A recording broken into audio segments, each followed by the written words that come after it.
Okay, guys, we are live. So, for those listening at home, welcome to the Live from the Sword Coast podcast. My name is Kevin Madison, and I will be your friendly dungeon master this evening.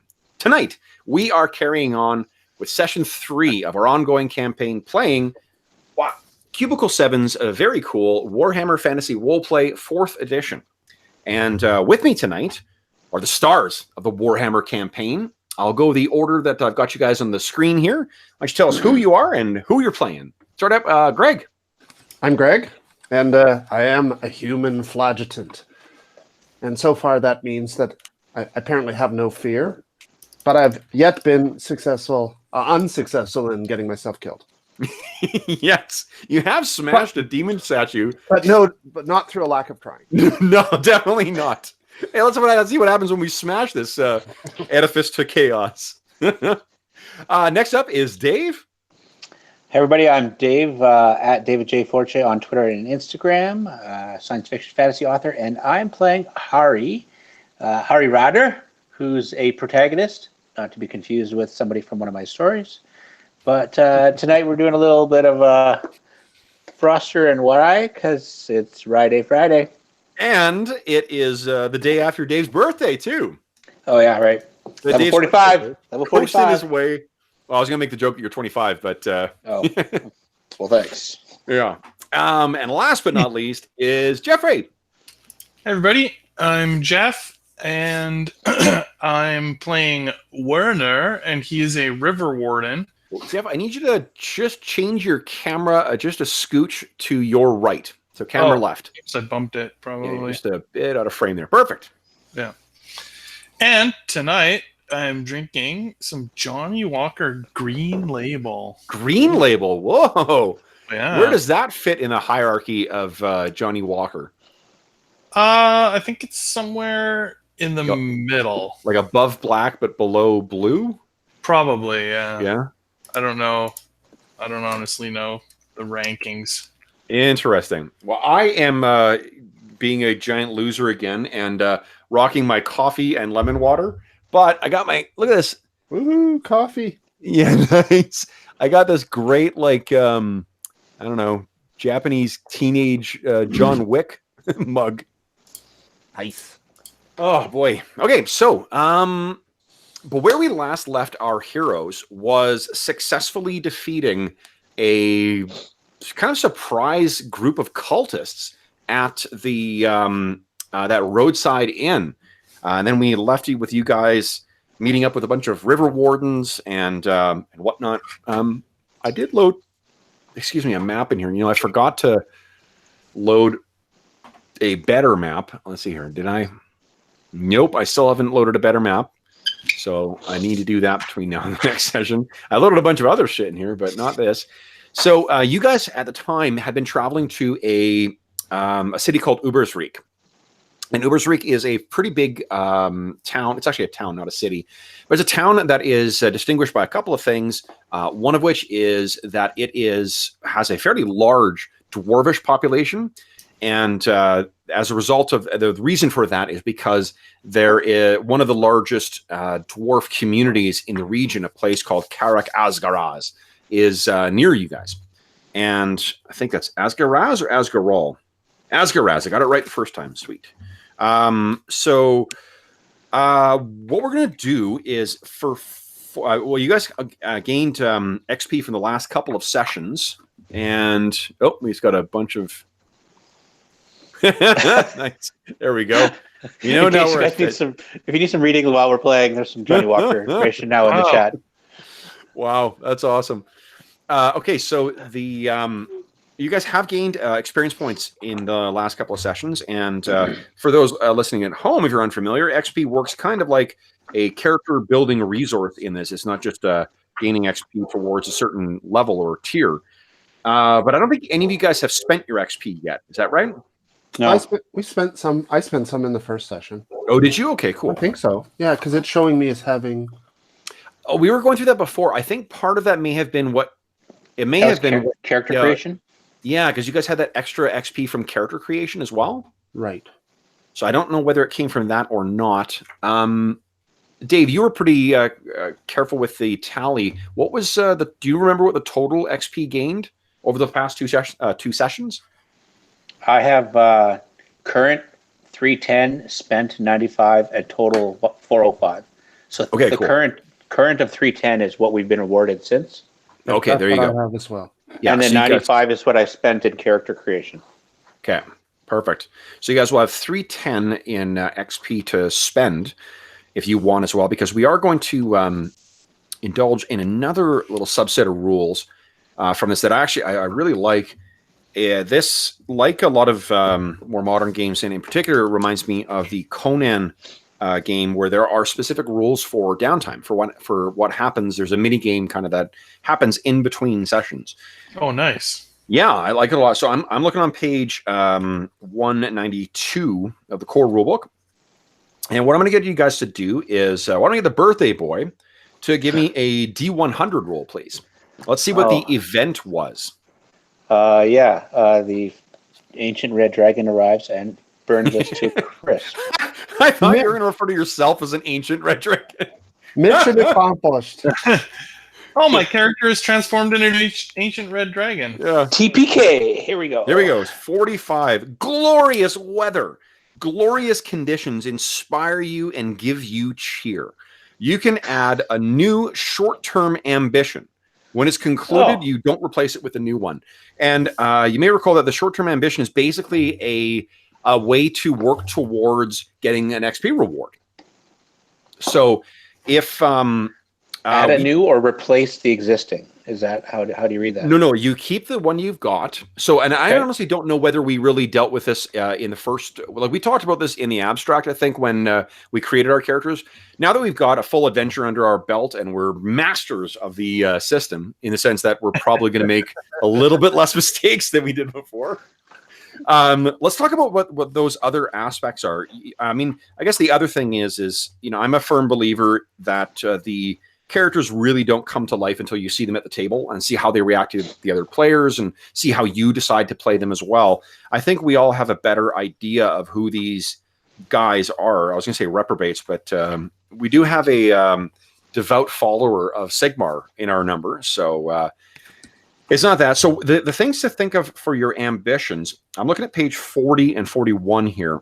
Short-term ambitions represent your immediate goals. And the examples they give are things like ruining the reputation of a romantic rival, or avenging a fallen comrade, or befriending a reclusive scholar.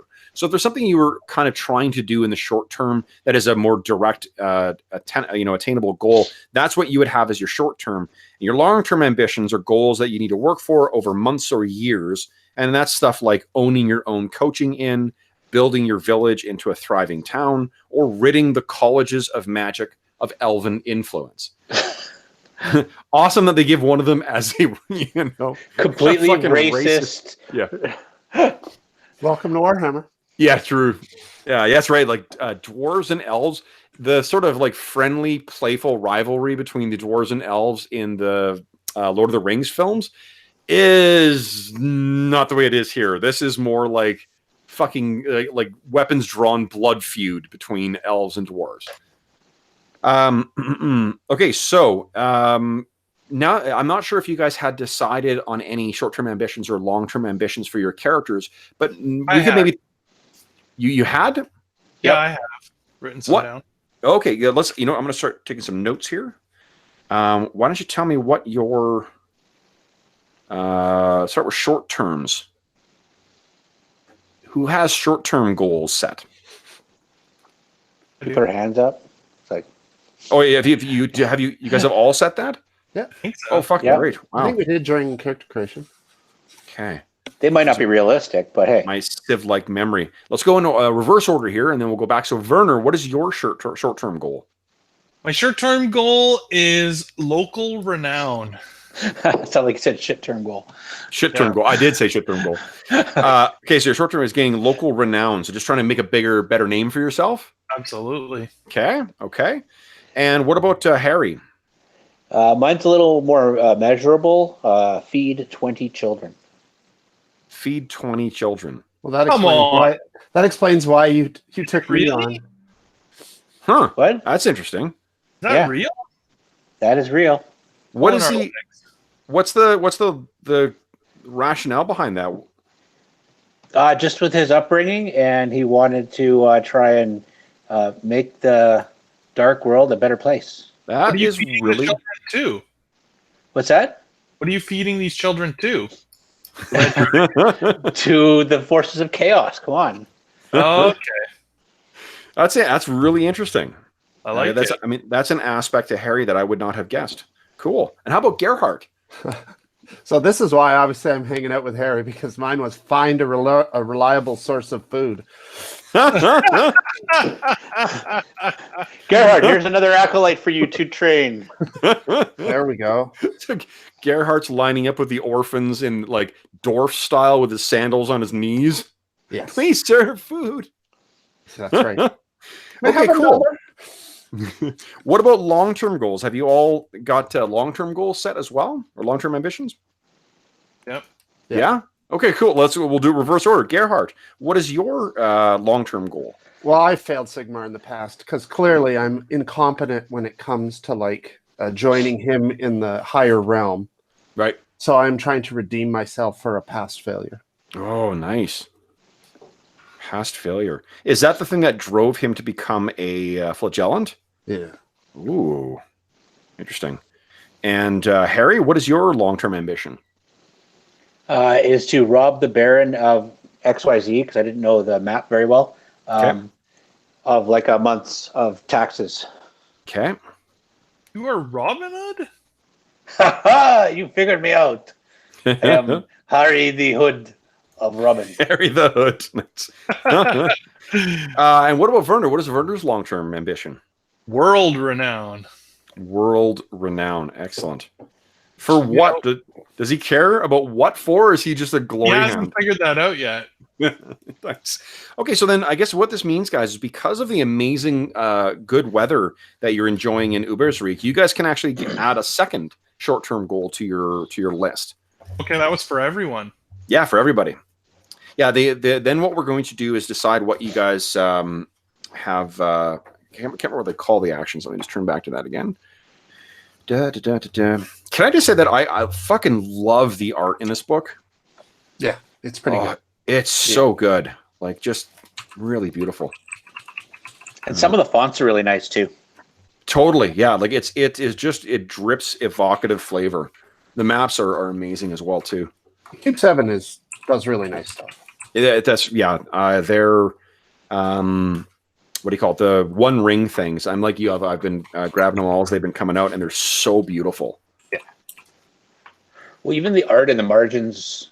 Well, I guess it's probably not the margins. It's probably the edge of the book. Yeah. It's hard to tell on the PDF, but like there's like the skulls and faces and stuff. That's pretty cool. Yeah, it's just awesome. I like. Yeah, they do nice work. I'm looking forward to the next stuff coming out. Oh, and Greg, I am down for everything, right? For this line, I guess. Oh yeah. Yeah. Yeah. Okay. So I just grab everything that looks interesting, that's new, that comes in, and I put it aside, and I make a pile, and you get to look through it. I was looking the other day at my pile of Wrath and Glory, and I'm like, I'm not 100% sure why I bought this stuff, but I think this is where you explain to the viewers at home what Greg does and where, so that the store can get a bit of a shameless plug. Yeah. Well, yeah. So Greg is you're one of the managers, aren't you? No, I'm just a longtime acquaintance of the owner. There you go. So Greg is hands down the best sales staff at my friendly local gaming store, Sentry Box in Calgary, Alberta. Like, jokes aside, Sentry Box is one of the reasons why I thoroughly enjoy living here. Yeah, because it's just for sure, right? Like it's hands down the best. Everywhere I've traveled, I always make a point of going to a different gaming store, and it is hands down the best gaming store I've ever been to. It's shocking how many games they keep in stock, how fast they're able to get stuff. And Greg helpfully sends me photographs of any cool shit that comes in. Like, do you want me to keep this for you? And I'm like, yes, please. Look, every good salesman can spot a sucker. Exactly. And you know what? Actually, and I did, Greg, you may not have seen it, but you got a shout out, as did the store, because Greg set aside a copy of the Conan free RPG book for me for Pit of Cthulhu, or Cthulhu, I should say. So and I've gotten use out of that on the channel 3 times so far. Yeah. So yeah, it's so again, thank you for that. Wow. So now we just have to work on the manager because he's not that excited about free RPG Day stuff. No, you guys skipped it last year, right? Yeah, and it looks like we might not bring it in this year. So it's tough though. Like, when, and I mean, like the only one I care about is the Starfinder one, to be honest. And you can actually get them after the fact anyway. Yeah. Yeah. So, but if it doesn't, like it's free comic book day is not, I don't think, as much of a burden for the brick and mortar stores because they're cheaper, and but for RPG stuff, I have no idea what the cost is for those, but they're not small products. I think it's $100 for a box. Okay. But you don't know what you're getting. Ugh. And every year so far, there's been a Lamentation of the Frame Princess product in there. And you can't really give that out on free RPG Day. No. So Jeff and Dave, you may not be familiar with Lamentations. Lamentations is an OSR game that it takes its name from what was originally published as a black metal magazine, like fan mag, and it has the sensibilities of like metal and stuff like that. So there's a shit ton of nudity, there's a shit ton of like really horrific violence. The game itself is actually pretty cool. Like it's a good game, and the products that come for it are beautiful and really well written. So what I'm hearing is that should be put aside for Kev, and the rest of the stuff should be saved for other potential customers. It's not what it is that it's not the kind of thing that you want. The whole satanic panic that we all live through. That's a pretty good way to get parents to flip the fuck out about D&D. Like, what did you give my kid? Yeah, so the last 2 that we did participate in, the first one, because I really hadn't paid much attention, I opened it up, and right in the middle panel is an abattoir with like babies hanging from meat hooks all over the place. Okay, so I thought that was as bad as it could get. And the next year's product, I didn't even get to the opening of it because the title was "Vaginas Are Magical." Yes. Wow. Yeah, it has a specific market that it sells through, for sure. and the thing is, some of the things are, some of the products are pretty fucking good. Like the what is it? Night Below is this really cool, like realistic take on subterranean cave exploration in an OSR context. Vornheim, the city one, is quite good too. Vornheim's pretty good. It's got a lot of good random tables in it. Broodmother Sky Fortress is, like, in terms of the craziest fucking thing that's not just being hyper violent and gross. This is, let me show you guys. So this is add another short-term goal. No, just kidding. Yeah, this is Broodmother Sky Fortress. It's giant centauroid, hammerhead shark things that are in a flying city. But what it has in it, do you remember the carousing table we used, Jeff, that ended up with Skurg with face tattoos all over it? Yes. Came from here. Oh, excellent. Yeah.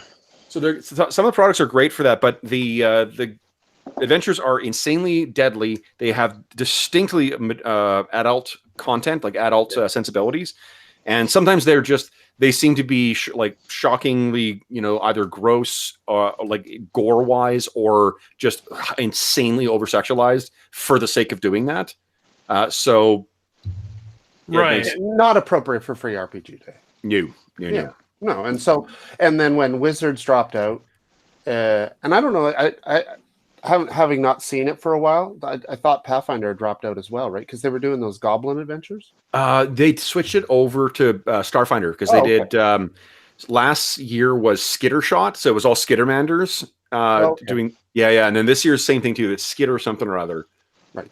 And I just, the Goblin ones were awesome. Where you get your whole party is goblins, and you play the whole adventure. It's like a little one-shot adventure where you're all goblins. And it's silly. Like they're really appropriate for kids too. Like if kids who are like, your job is to steal. Wasn't like the first one had one of the like mission goals is like kidnapping a pig or stealing a pig. Well, the Pathfinder goblins, right? Are those?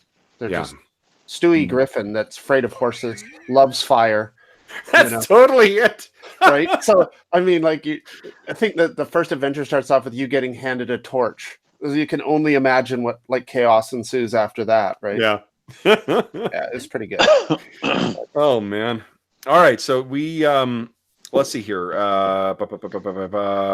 Endeavors. That's what we get to do as way well. to add a personal short-term goal. Do you want us to just put it in like a notes section or something? Yeah, sure. Like, do you have one in mind? Because there's a little section on the character sheet for ambitions.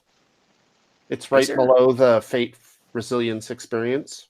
There is, but there's just like a spot for personal short-term, personal long-term, party short-term, and party long-term.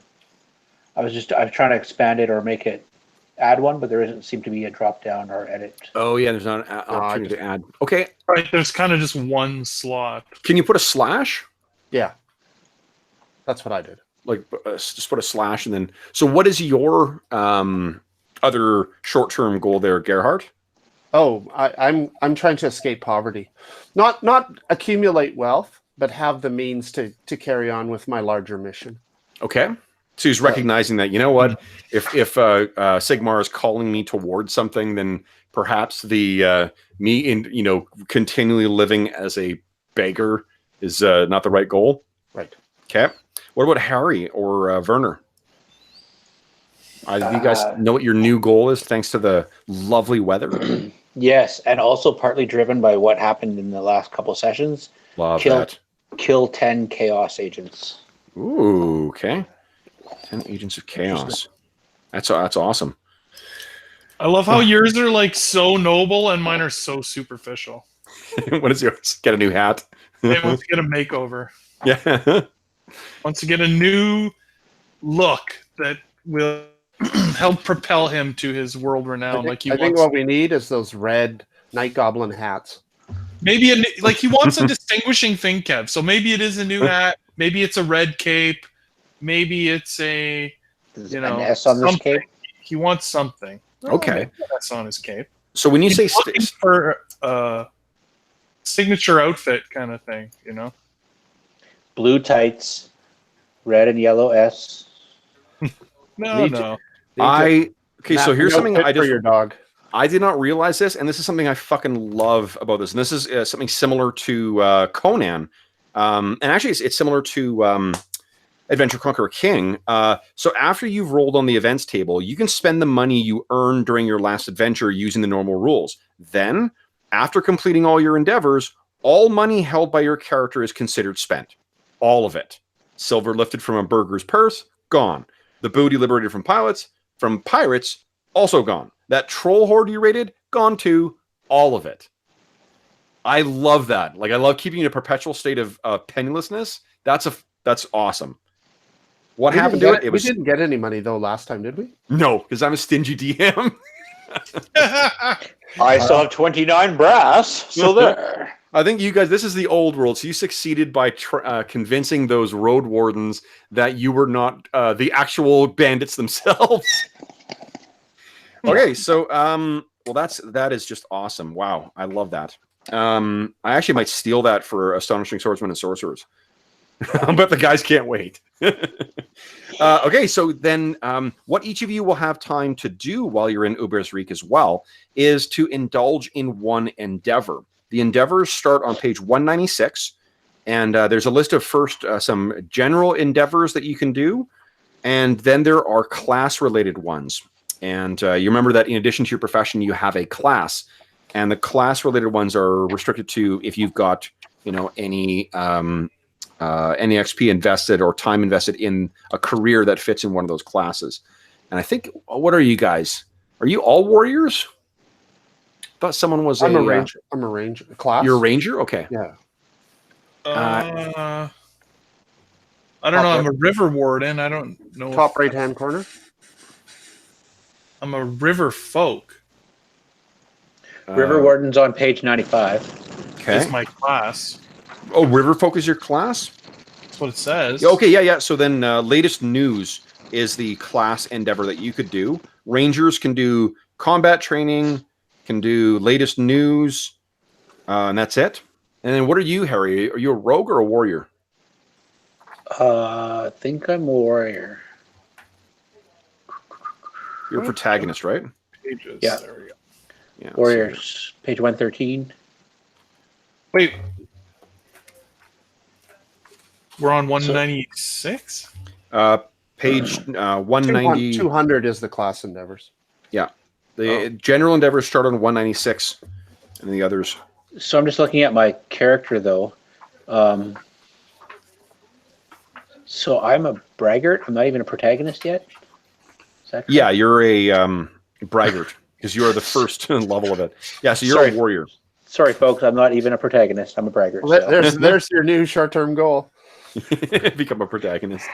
Okay, so then that means, combat training. Can't wait.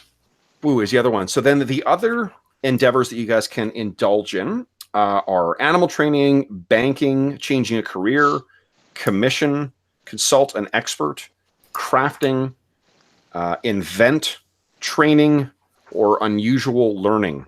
Now, the reason one of the reasons why I particularly like this is I'm going to kind of use this as our opportunity to sort of have you guys choose the direction that we're nudging the campaign. Because I really do. Initially, I was just going to run a series of pre-published adventures, but I kind of don't want to do that because I get bored with that pretty easily, and I'd rather see where you guys go. So we're going to use these endeavors as kind of an opportunity to sort of push you guys in, or push the campaign in the direction your characters want to go. None of you are elves, so we don't need to worry about the elf improvement thing that limits how many endeavors you can do. Oh, it's not that. It's that you have to use certain specific endeavor. Has anyone made a decision as to what they want to do as their endeavor? So we have to pick either a general one or a class one, but not both, right? Yeah, we're going to for sure do one, and then we might do two. I'm not sure. We'll see how it plays out. I've decided I'm going to try and do my class endeavor. Okay, which one is that? It is latest news. Latest news. Okay, so Jeff, why don't you tell us what does it do? This endeavor allows you to learn the latest news from afar. Attempt a challenging +0 gossip test. If you succeed, you learn an interesting rumor. Each SL adds another rumor, and they may even be connected to your upcoming adventure. If you fail particularly badly, an impressive failure, you learn something false that you are convinced is true. To allow this, the game master may make this roll in secret on your behalf. I love it. So what's your gossip score? Gossip. My gossip is a 43. 43. It's pretty good. That's right. See, you thought that you were a river warden. It turns out you took levels in gossipy old washerwoman. Yeah. Let's see here. I am exposition grandma. Yeah, totally. Oh man, that is exposition grandma. I love her. Okay, so 33, and I should give credit. Well, I think I've done it before, but that's an idea I stole from what do you call it? The Glass Cannon podcast.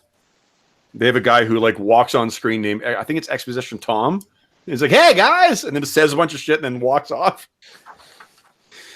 Okay, so you do get one. Yeah, you do hear something. So we can picture this as you get into Ubersreik and you're spending time hitting the sort of mid-grade taverns. Whoopsies, the silver tier taverns, and trying to sort of make a name for yourself. But what no one really wants to hear about you all that much. What they have heard, what's the scuttlebutt in town, is that where is it here?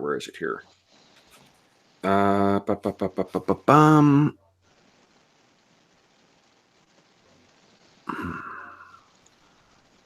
rumor is, so again, I guess to put context to this, you need to have some a little bit of information about what Ubersreik is like. Ubersreik is not what's depicted on the screen there, incidentally. Ubersreik is actually quite a bit bigger than that, and it's bifurcated by this pretty big river as well.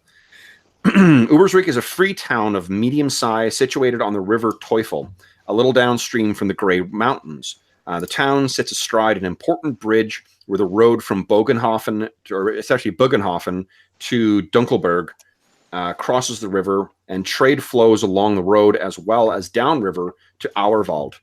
Auerwald, Grünberg, Kemperbad, and Altdorf. Look at that. My one semester of German is fucking paying off now. Boom. In the mountains to the southwest of the town sits the infamous Castle Drachenfels. And to the southeast is the recently founded small dwarf hold of Carrick Asgaraz. The town is strategically positioned to be a base to protect the Grey Lady Pass, just as Helmgart further west protects Axebite Pass. Its proximity to the Grey Mountains means that it has become it has a thriving dwarf community, which has grown in recent years thanks to the trade with Carrick Asgaraz. Human prospectors, hunters, and adventurers use the town as a base of operations for expeditions into the Grey Mountains, and the weekly market brings in livestock and produce from a half dozen surrounding villages. Luxury goods such as Bretonnian wine and brandy flow in through the Grey Lady Pass. The town watch is augmented by a small garrison based in Magnus's Tower, reputedly commissioned by the Emperor Magnus the Pious more than 200 years ago. And a few hundred years ago, the ruling von Jungfreud family had their authority tempered by the emperor, and Ubersreich, previously under the von Jungfreud control, became a Freistaat, or free city. Tensions had been growing between Ubersreich and the town of Auerswald downstream, and Graf Sigismund von Jungfreud was accused of fomenting civil war. Another scandal hit Ubersreich recently when a chaos cult was discovered operating out of a remote hunting lodge owned by one of the town's noble families. The cult was wiped out thanks to a helpful group of adventurers that, Jeff, you may remember included a certain dwarvish engineer. Okay. I'm talking about our gaming marathon adventure playing Warhammer 3rd. I totally don't remember. That's the one with, remember, there was the painting that was coming, that was possessed by a demon? That face says, no, I don't remember that at all. Oh, I don't. Okay, so another scandal hit that the cult was wiped out, but the young Brunner family has lost most of its prestige as a result. Partly because of the scandal, and partly because of a resurgence of green skin activity around the Grey Lady Pass. There's a rumor that is circulating that the, quote, powers that be, end quote, are thinking of revoking the town's free status and reimposing a liege lord over the area. In one version of the rumor, this move comes from the emperor himself as Elector Count of the Reichland. A different rumor notes that the nobility of Grünberg is planning to annex Obersreich and its surrounding villages to their own territory. And a third whisper states that the upstart von Saponatheim family, Saponatheim family of Bogenhofen has its eye on Ubersreich, the family's ambitions growing since a strategic marriage to the powerful von Liebwitz family of Nuln. Whatever the truth may be, a number of minor nobles are apparently jockeying for position and trying to gain favor with the town council and the people of Ubersreich. The council and guilds are doing their best to present a friendly face to their prospective liege lords, while many work behind the scenes to preserve Ubersreich's status as a Freistaat. So it sounds like there's some pretty significant political shifts that are going on in Ubersreich. You know, one of the things there's three potential sort of, noble families that seem to all be jockeying for influence in Ubersreich. And in addition, the people who are the members of the council, the ones who are effectively running Ubersreich now, they obviously have a dog in this fight as well. Yeah, sounds like it. Mm-hmm. So that's what you hear from from your endeavor. Dave or Greg, do Gerhardt or Harry have any idea what they want to do as their endeavor? I did, and then I got so engrossed in what you were saying, I forgot. Let me look. I'll just pull it back up again. Harry's going to just do some warrior training. Warrior training, very cool. So the combat training, you mean? Combat training, yeah. Undertaking this endeavor, attempting a challenging test, either with melee or ranged. Okay. He's going to do it with melee. So why don't you here? So what it reads is: warriors too long from the field can find their fighting skills lose their edge. Hard, regular training not only mitigates this, it can add an extra advantage when the time comes. If you undertake this endeavor, you spend your days training with weapons you know, honing your skills for the day when they matter most. So Harry is going to be scrapping it up, I guess. And then let's see here. If you succeed, you may reverse a test with the associated skill once during your next adventure. That's pretty fucking badass. So, yeah. You can do a little melee. See if maybe one of the road wardens wants to do a little jousty before they leave, practice and to maybe teach me some things. And go for it. Okay. Here we go. So just say no modifiers, just challenging. Colossal failure. Oh man. So sadly, there's no benefit to my time training. Let's see here. So any character can undertake any class endeavor, but if you don't currently belong to the class, you take it's one difficulty level harder. That's interesting. So like you're not restricted to that. That's actually, I love that a lot. That gives you lots of opportunities to try anything. Just, okay. So what about Gerhard? Does Gerhard know what he wants to do for his endeavor? He's trying to change careers. Interesting. So let's see here. Has he invested enough XP to? Well, so I have enough XP probably stored in that in what we have to change. Okay. But I'm going to have to spend some of that to meet the requirements. Okay. So if you've not completed your, it looks like you don't even roll for this. It's just what it means is, well, my interpretation is that if you spend your downtime, you might not have to spend the 100 XP to change careers. Well, if you completed the career, then you don't have to spend. Right. Do you have to spend if you've completed your career? Do you still have to spend to change careers? Yeah. So either to move up a tier or to move to a parallel tier in another class. Interesting. And 100 XP. So what is it that Gerhardt's thinking of moving to?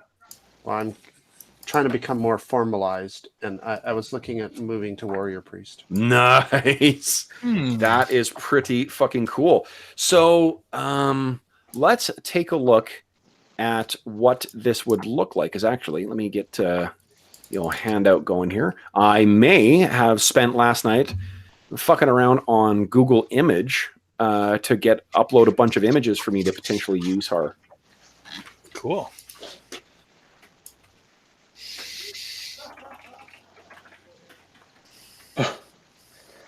Jaden laughing in the other room. Yeah, Jaden's playing Apex with his cousin tonight. So, okay.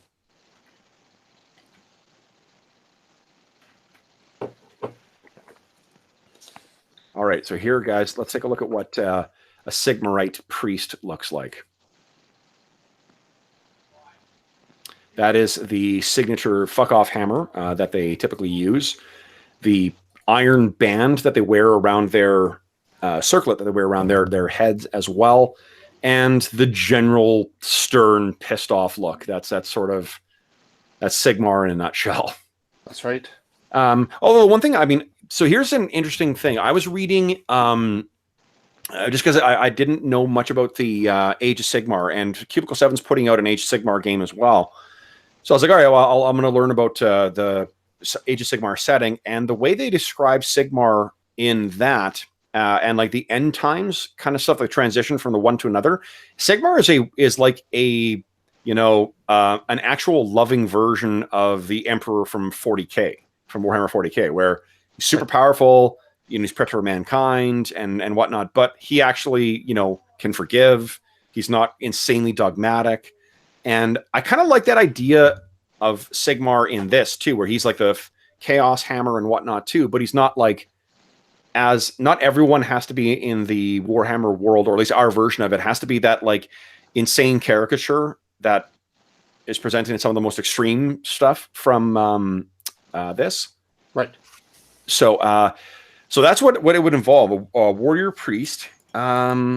Yeah, I mean, if you have you spent what's the requirement for what you need to spend to move out of your tier? I think I need to have 5 advancements. Okay.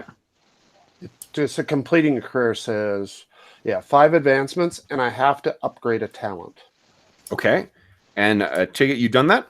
Well, I'm in the process of like looking through it. So the talent is 100 XP plus 100 XP if I was upgrading it. But if I take a new one like read write, that I don't have, I'm assuming that's just 100 XP, and then 5 advances through either characteristics or skills.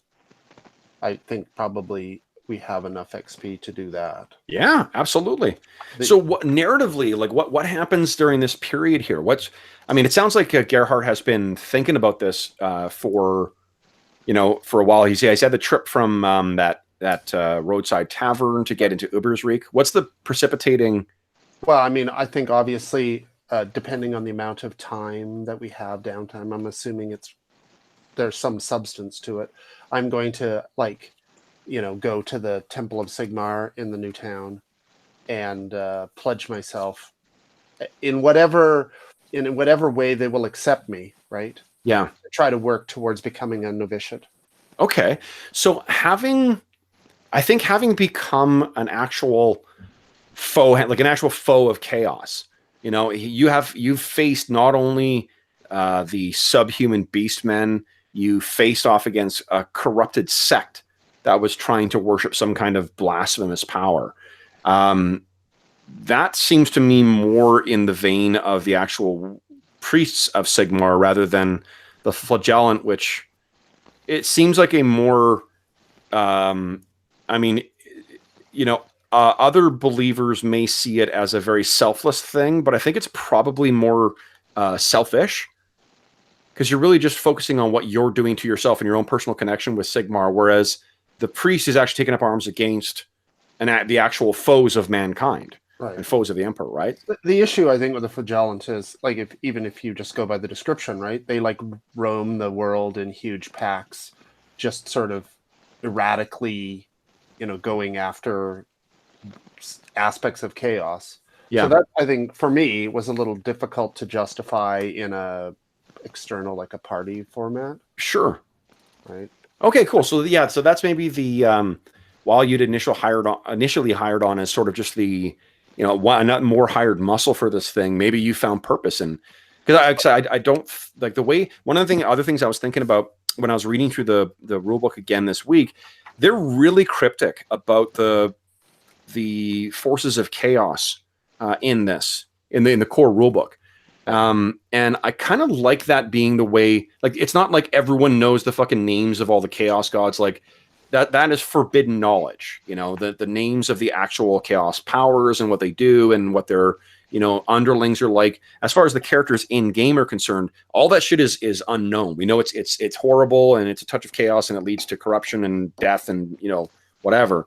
But I don't think it's the common knowledge stuff. So your character may have thought about chaos in the abstract, like you would have known that. Absolutely, right? Right, yeah. And seeing concrete evidence of that, maybe that's the, on the road to Ubersreich moment. I love it. Yeah, that's cool. Can I ask you a question? Of course. So I'm trying to follow the advancement rules, and how does it actually work for spending your experience on, say, characteristics? So characteristics, it says advances from 0 to 5.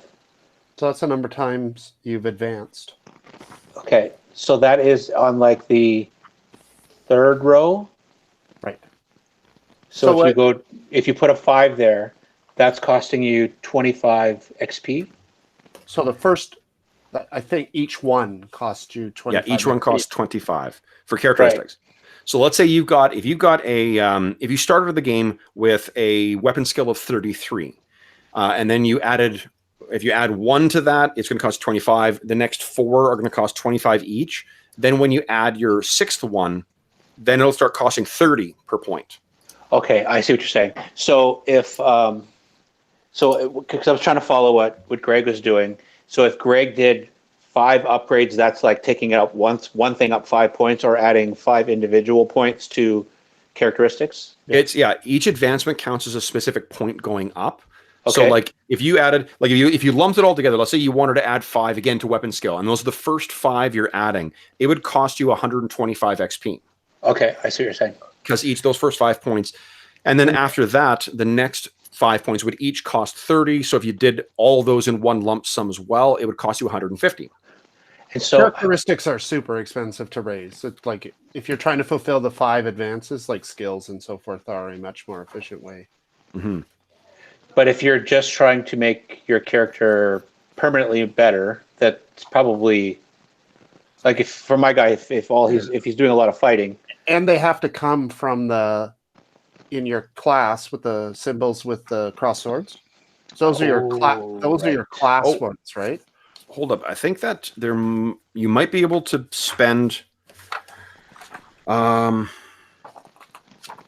of class. Let's see here.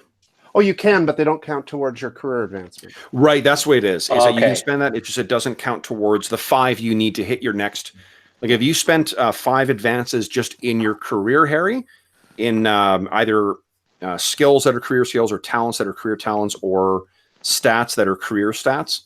Like for the first ones are the marked with the cross. Right. And so those are the ones at the base level. Yeah. Right. But if you spent, let's say, those 3 in, or you spent 5 points spread amongst those points, you would actually go up to your second level, and you would actually be a protagonist instead of a braggart. Okay. Yeah, you can move through your career to moving up 1. You just, in theory, are supposed to acquire the trappings of the next tier.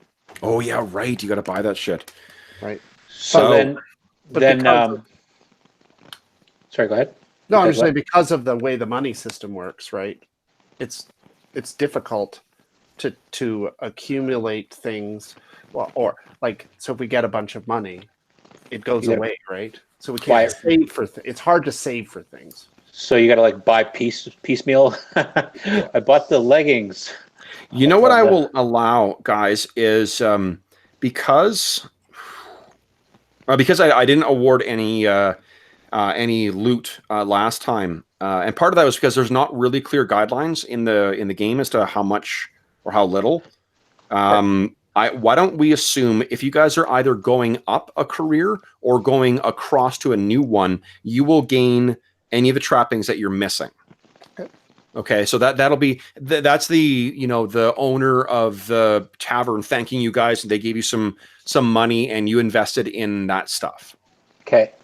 One other question: the endeavors that we're trying, is that separate, or is it an either or with a character advancement? It depends on how much. Like Greg said, if you do it as an endeavor, it's cheaper, and you guys will have a second endeavor. I'm going to allow that because if Greg's character we need to allow time for him to kind of have gone through the ordainment and whatnot. So we'll assume that you guys spent about a month fucking around in Ubersreich, and this is the stuff that has come from that. Okay, so if a character wanted to also look at upgrading skills, talents, or characteristics to try and advance it within their, to go from braggart or closer to protagonist. Yeah, let's see here.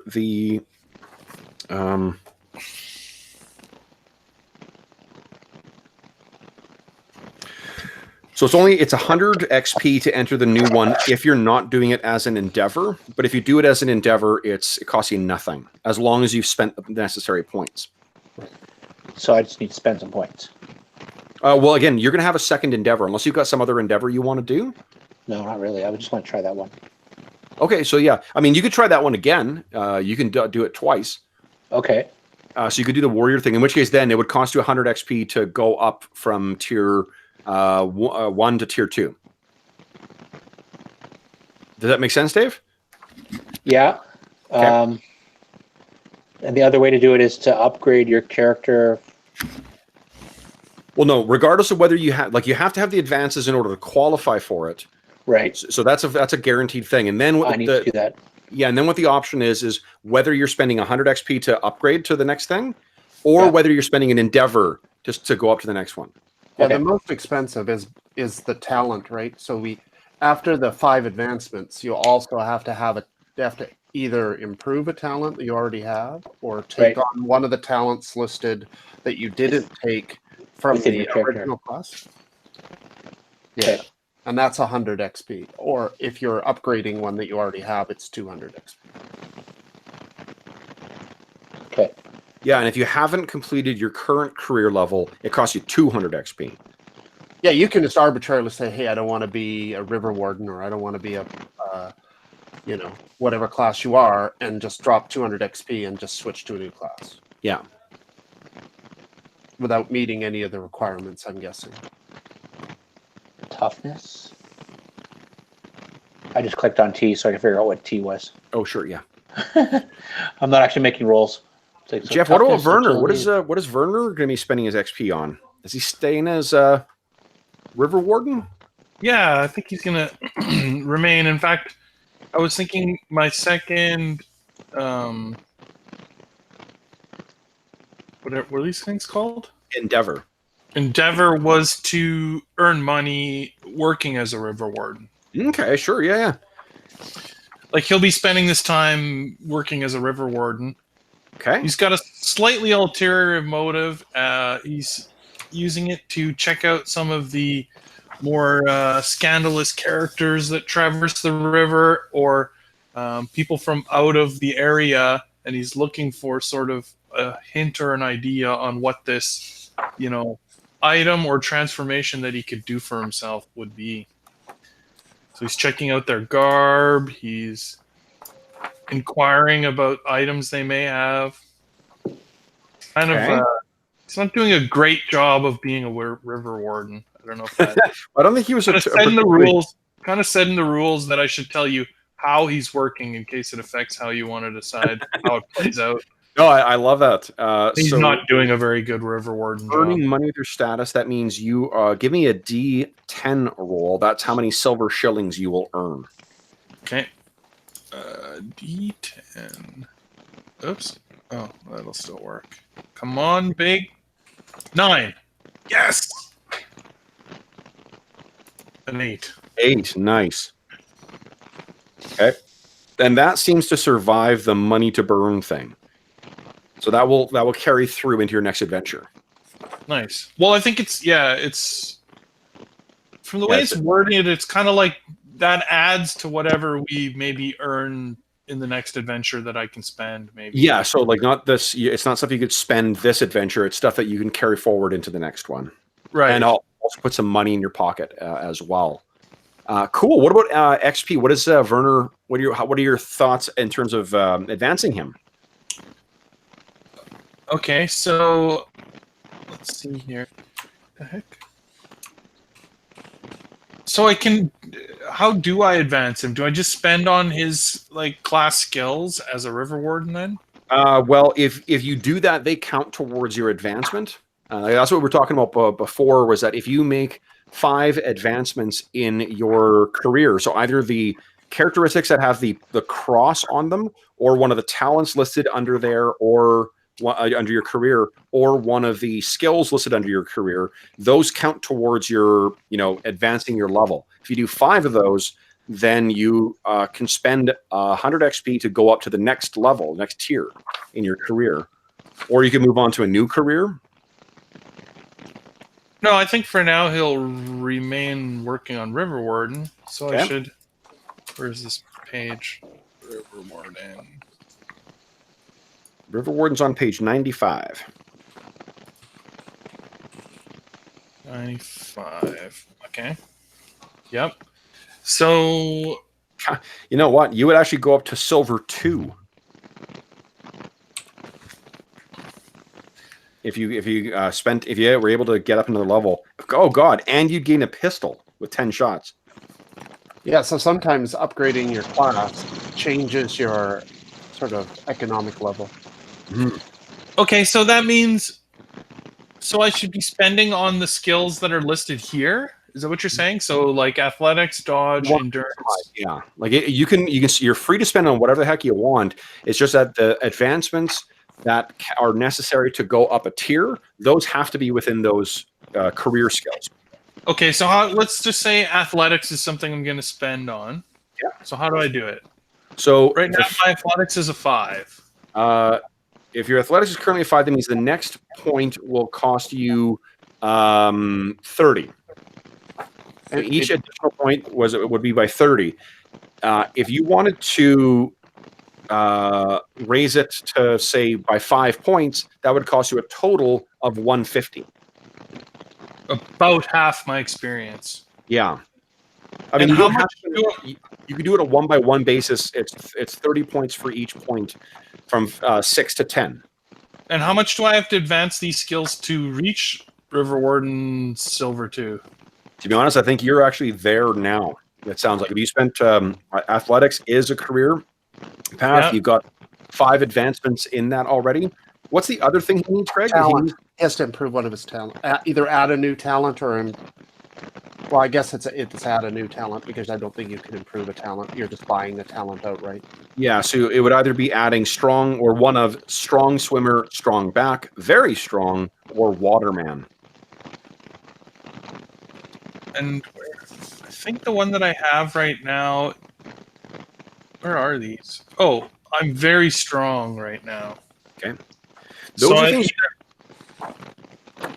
I either have waterman, strong swimmer, or strong back. And how much do those cost? I think 100. It's 100. Yeah. So if I spend 250 of my 310, I should go up a level. Yes.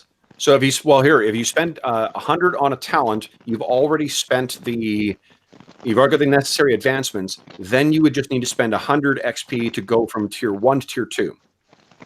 Oh, so I don't quite have enough because unless I level a skill that's cheaper. Well, no, you don't have to. You've already spent 5. You've already got 5 advancements in one of your class skills. Oh. So if you pick the career option for your endeavor, then you don't have to spend the 100 XP. Yeah. So he's used up. Oh no, he spent his second endeavor earning money. Right.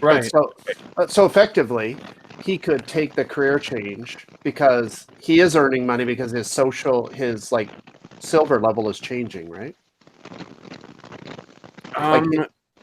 Yes. When your silver level changes, you'll also earn money? Let me see here. It changes your standard of life, right? Right. Because since we can't accumulate money, the subsistence level that we're living at is determined by the... Oh, standing. No, you're right. Yeah. So it'd actually be better if you spent, let's say you spent the 100 XP and then you did your earnings, you'd actually, your standing is 2. So you go from silver 1 to silver 2, which means you'd roll 2d10 to see how much silver you earn. Oh, yeah. Yeah, that's cool. Let's do that. Okay. So then what you would have spent is you have to purchase a new talent and then spend another 100 to go to tier 2. Okay, so let's say he is now a waterman. I don't know what that does, but... Yeah, maybe take a look at it because like the talents are effectively kind of like the feats in this game. And they do give you some pretty cool, like one of the reasons why Gerhardt's such a badass charger is because of his, whatever it is, berserk charge talent. Right. But okay, sure. So I'm looking at the menacing talent. Actually, Waterman would fit with with what's happened so far. You're an experienced freshwater sailor and well-versed in river vessels. You could ignore all negatives to your tests when on board a barge deriving from rolling waters, swaying vessels, unsure footing, and similar. Yeah. Huh. You also count as 2 boatmen towards the minimum number of crew to pilot a river vessel. Nice. I like with how shitty weather you've been navigating through. That does make sense. Sorry, Dave, you asked something? Well, I was going to ask one thing. So when we did character creation, I put 3 advancement into S strength. Yep. Now that's not one of the X off or crossed off pieces Right. in my protagonist, so that doesn't count towards advancement within the protagonist career, correct? That's right. Yeah, it doesn't count towards the 5. So if I put 3 into weapons and 2 into toughness, because those both have crosses, that accounts towards advancement within my class. Absolutely, yeah. Okay, and that costs 125. It's 25 per. Per point for each of those. Yeah. Have you already put 5 advancements in any of your existing skills, like your career skills? 5 advancements. Yeah, like So the number next to Okay. your skill. Is there a number 5, or is there Yeah, a total? we bought a whole bunch of those in character creation that Yeah, I put so- in career skills. Then you might qualify to hit the next tier anyway. So then it's really just I just got to pick a talent. I don't have to do this advancement for characteristics. That's right. Yeah. Oh, okay. Let me double check. I'm gonna make sure I'm not leading you astray here. I think that's how it works. Let's find out. Okay, so then if I don't do that. Yeah, it just says you must have the listed number of advances, and it doesn't distinguish between things at character creation and things that you get in game. Okay. Which is actually a pretty clever way of giving you a fairly immediate reward pretty quickly in the game. Yeah, As long as because then as long as you chose stuff that's part of your character scheme. Yeah, you can spend the XP that you gain from the first couple of adventures to actually, bump up a level or a tier. That's cool. So All right. yeah, I've got more than that because even just in my first athletics, I put 5 advancement in and then 7 in dodge. That's 12 already. That's within my character. Sure, then it's just your whatever your new talent is or the next level in the talent. Okay. So if I take menacing, Yeah. And what is menacing? I'm getting some popping from somebody again there. Is that? Oh, and it seems to have ended. No, it's back. See if I can tell from the. That's weird. No one's. Can you guys hear that? That kind of crack? I absolutely can hear that. I don't know who. Oh, let me go here. I'm going to mute myself. Let's see if it's me who's doing it. Where am I here? Pretty sure it's not me because I muted my mic before. Now I'm back. So did it stop when I muted? No. I can still hear it. Okay, so it's not me. Why don't we scroll down the line? Everyone try to take a moment, try and mute themselves. I did mute myself already. That's See? not Jeff. Dave, why don't you mute yourself? yeah, I mute myself. Yeah, it's Dave. Sorry. So what would that be? Do you think? It could. I honestly don't know. Is the tablet sitting on anything? It's sitting on the table. Is there a cross breeze that's going across it? Like, is it near an error? Like that? Am I breathing heavy in my mic? I don't think so. If your mic, maybe, do you have your mic plugged into your tablet? No, it's the mic in the headphones. Oh, okay. So then it's just what would it be in the tablet? Oop. That seems to have ended. Now I can't hear Dave at all. No, not at all. Oh no, Yeah, no. You're back, Dave. And the buzzing. Is this? I'll try without the headphones. Let me know if that works. Okay. How does that? Buzzing's gone. Can you hear me? Yeah. How about I just go with no headphones then? Okay. Yeah. I mean, I'm not getting any feedback from it. Nice. Easy fix. Okay. Cool. All right. Okay. So does everyone get how we do advancement then? I think so. So if I choose a menacing talent and spend, you said it was 100 experience? 100 experience. Yeah, to get the talent. Okay. And then it's 100 to level up, or you spend your second endeavor doing it, and then you get it for free. Okay. Ooh, and menacing is a leveled. It's a tiered one with a max equal to your strength bonus. When you use intimidate, gain a success level bonus equal to your levels of menacing. Oh, you're gonna be super scary.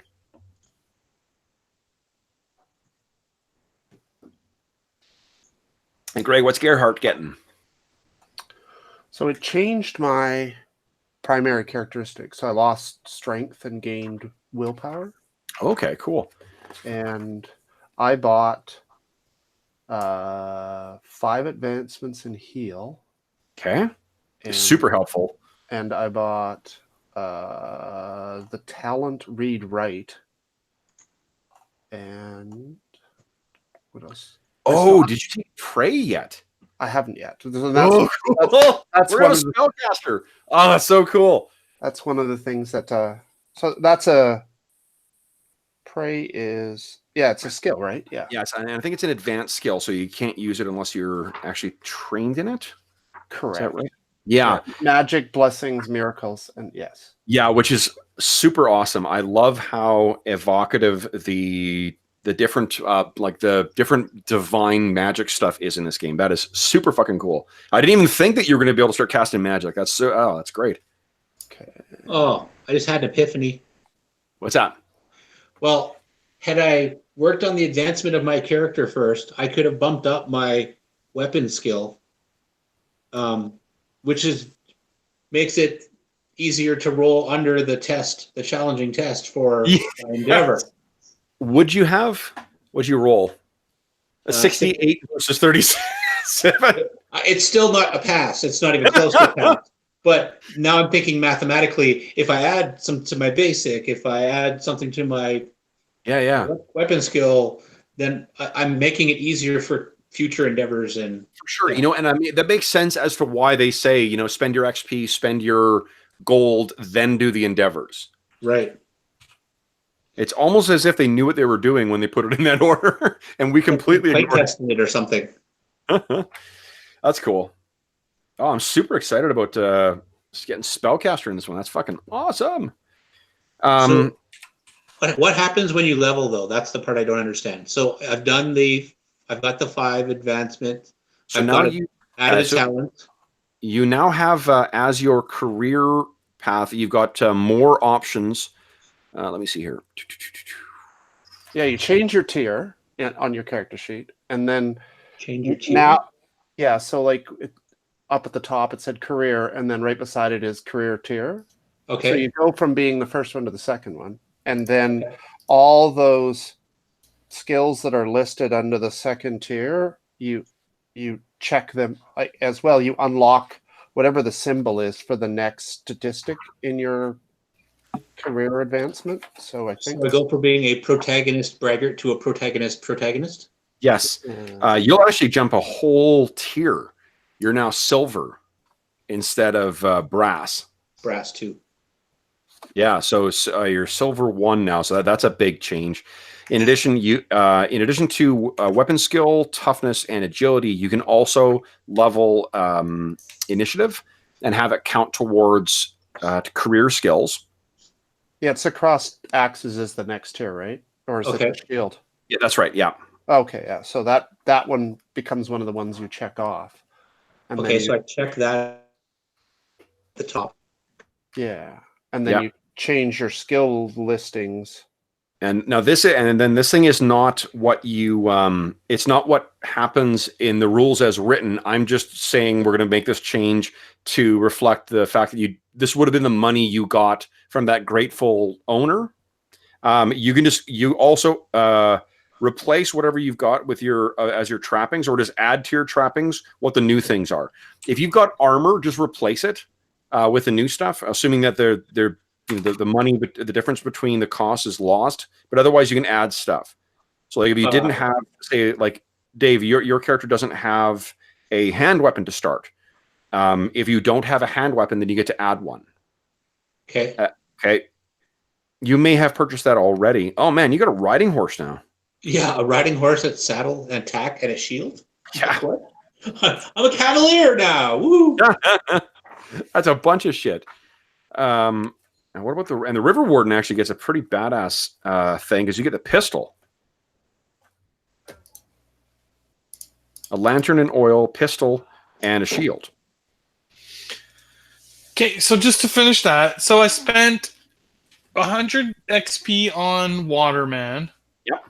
And instead of earning money, I use the career advancement activity. Do for free. Right. You can do that, or you can spend 100 XP and then also do the money earning endeavor. It's your choice. Okay. Yeah, I'll still have earned the money. That's fine. Yeah. So spend an XP. Then the upside of that is go ahead and give me another D10 roll, because you're actually at tier 2 or status 2 in the silver tier. Give me one more roll, and you'll add that to your 10. Wow. You have 18 silver shillings at the start of our next adventure. Pretty fucking good. Feels like a lot for some reason. Yeah. And I think that our friend Gerhard is also gaining a whole bunch of shit. A leather jerk. Religious. Uncheck the skills from our previous tier? No, you keep those as well. So we're just adding the skills that are new to our... I believe so. Let me double check here. Or they become options, you have to buy advances in them.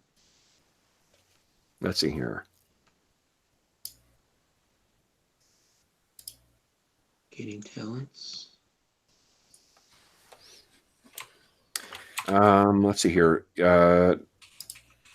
No, just careers. Okay, so let's see here.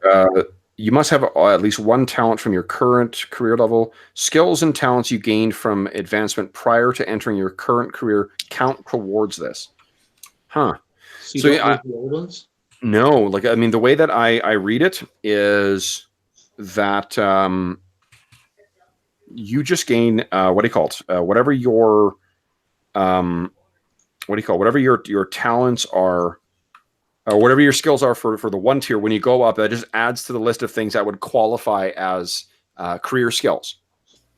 So I have to buy advances in them to make them go up, but I can at least buy them at the cost of a class skill.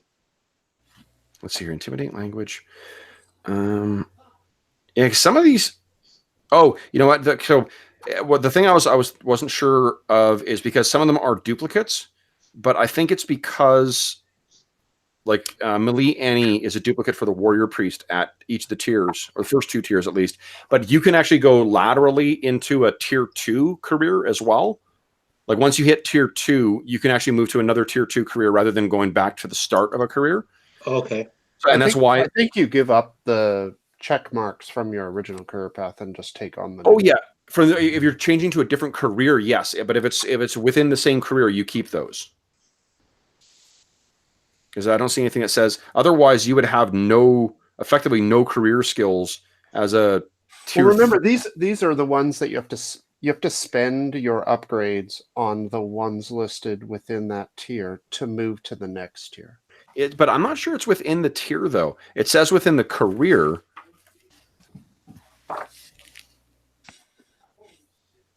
Once you complete your current career level, you can advance to the next career level for 100. And it says that to complete a career, you must have and that's what you need to do to go up. The number of advances listed below in all your career levels characteristics, and 8 of your career levels available skills. Okay, yeah. So it's got to be. That's why you change your check marks to the new tier one. Got it. Yeah, that makes sense. Yeah, because like if you spent points on the one from your zero level tier, it wouldn't affect you moving to the next tier, right? Yeah. Okay, so then when you guys hit your new tier, or in Gerhardt's case, his new career, untick all your career skills and then tick the ones in the new career or your new tier. You should only have the new ones collected. And can I spend some of my remaining 110 experience on those? Absolutely. Okay. Yeah. So how much? If I have 0 advancements in a skill, how much does it cost? Cost 25. The first 5 points. Oh no, hold on. In a skill or a characteristic? I don't know, like ranged black powder. I have 0 advancements. Ranged black powder is 10 for the first 5, 10 each for the first skill levels. Okay, so to go to 0 to 5 is 50 points. You got it. And then I have 60 left. Okay. Okay, pretty awesome. And then it's 20 each for the next, or 30 each? It is, for the next tier, 15 for skills. Oh, so it's, yeah. Skills are a lot cheaper to level up than your characteristics. There's the thing with the characteristics too, right? Is they only really improve when you break a 10. Yeah. So like if you have 31, you're always taking the divided by 10, the 3 is the value. So you have to get it to 40 before you actually see a tangible increase. Right, so I have 60 points left, so I could do another 4 into my black powder. Yep. So I could put it at 9. That might Nice. help me actually shoot my gun that I just earned. That's a pretty sweet weapon too. Once you add the weapon to your list of stuff there too, and you can find the stats for your pistola on it's right near the back.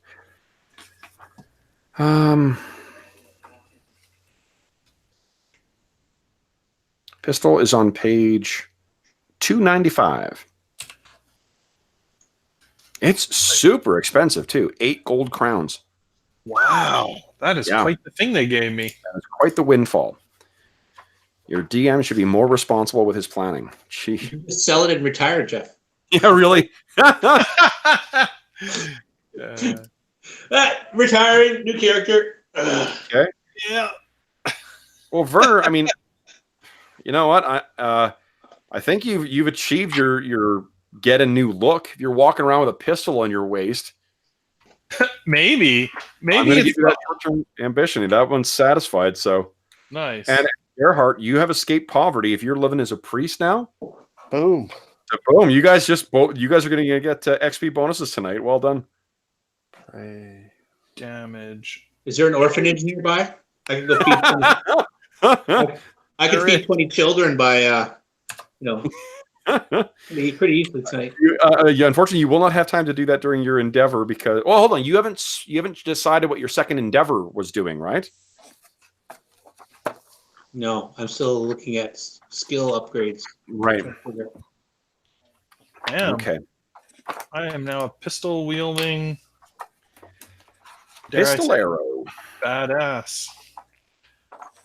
People of the rivers better watch out. So have they still left it where the gun gets 2 shots? I do not know. Let's see. Because that used to be the big thing. It takes forever to reload. But I think, but the initial salvo out of it is pretty ridiculous. So it has the reload flaw, which means it requires an extended range test for an appropriate weapon score to reload. That's cool. So like it actually, if you're fast at reloading your rifle, if you got a great weapon skill or ballistic skill, you'll be able to reload faster. But it's an SL1 reload for the pistol. Pistol is +8 damage, so it's not like crazy, and I think it's only got one. Yeah, it's only got 1 shot. It does have the damaging quality though. So not 2d10 instead of 1d10. Like its base value is. You get to. You get to choose which of the 2 digits you add to the success level. Sorry, you use as a success level. So, like if for example, if you rolled a 34, if you rolled 34 in your attack test and your target number was 52, you can choose to use the success level, which is 2, or you can use the units dice, which is 4. Wow. Yeah. So that's pretty deadly. Like you get to you're gonna on average do a lot more damage with your pistol than other weapons, non-damaging weapons. Hence the reason why it takes forever to reload. Yeah, yeah, that's pretty cool. So when you get a second one, yes, you be deadly. And they both backfire. That's with my camera. Boom, boom. Refocus. There you go. Okay, cool. So we've, how are we doing in terms of, I guess, Gerhardt, have you taken your second endeavor yet? I think your first was to change careers. Yeah, so then I'll need to look at that again. That's on what, 2? It's 196 to 2 something or other. Okay. And I think that you actually would qualify for your other career now too. So you could do the priest one. The warrior priests are still warriors. Oh yeah, they're still warriors. That's right, of course. So they're still about smacking people. Yeah. Hit. Okay.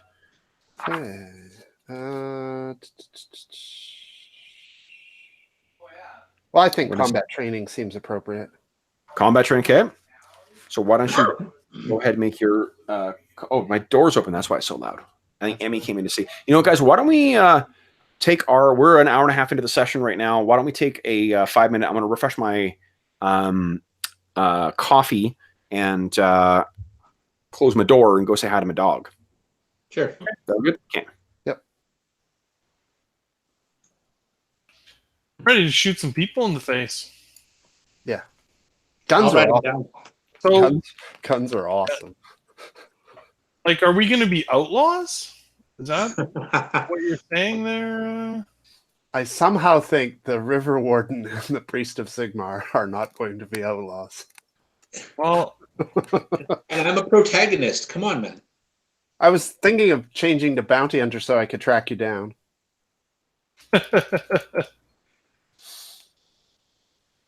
So then there's also party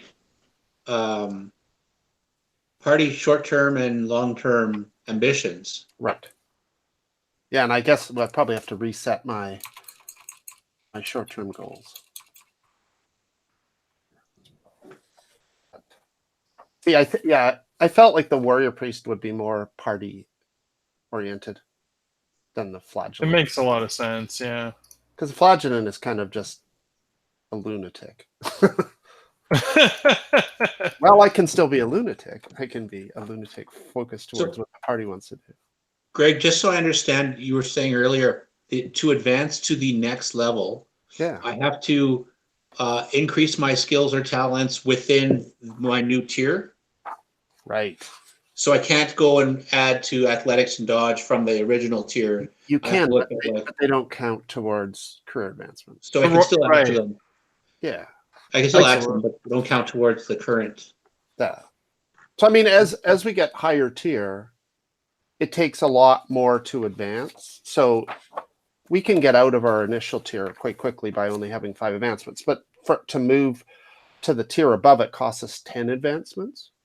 Right. So we might not want to just spend those 10 advancements right away. Because you also have to cover, I think it's listed under on page 48 under completing your career. It says represents mastering your current vocation. To complete your career, you must achieve the number of advancements below in all your career levels characteristics and in 8 of your career levels available skills.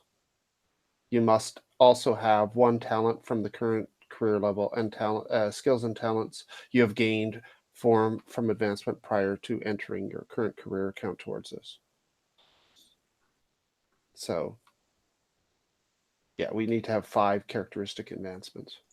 So even with the advancements and the trait upgrade, you still need to pay 100 XP to go up to the next level? Unless we spend our downtime using the complete career endeavor, and then as long as we've paid for everything, we can circumvent the 100 XP.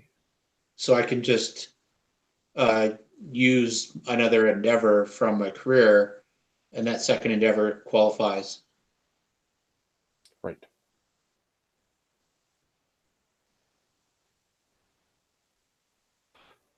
So by this, it looks like to complete your career, you must have a number of advancements below in all your... Oh, so yeah. So those 5 advancements, I think, are not in skills. They're in characteristics. We just won't tell Kevin. Yeah, so we have to have 5 characteristic increases and 8 skill increases. Oh, the next level. In 8 of your careers. Oh, no, it's no, that's right. I just misread it. It said you must have the number of advances listed below in your current level's characteristics and in 8 of your career levels available skills. So 5 characteristics and 8 skills. Yeah. So the 5 upgrades don't count skills. Hey guys, sorry about that. They just count characteristics. We're just making sure we're doing this wrong. I mean, right. So it looks like in completing your career, Kevin, we have to complete those advances are only in characteristics, not in characteristics and skills. Oh, interesting. According to page 48, it says Okay.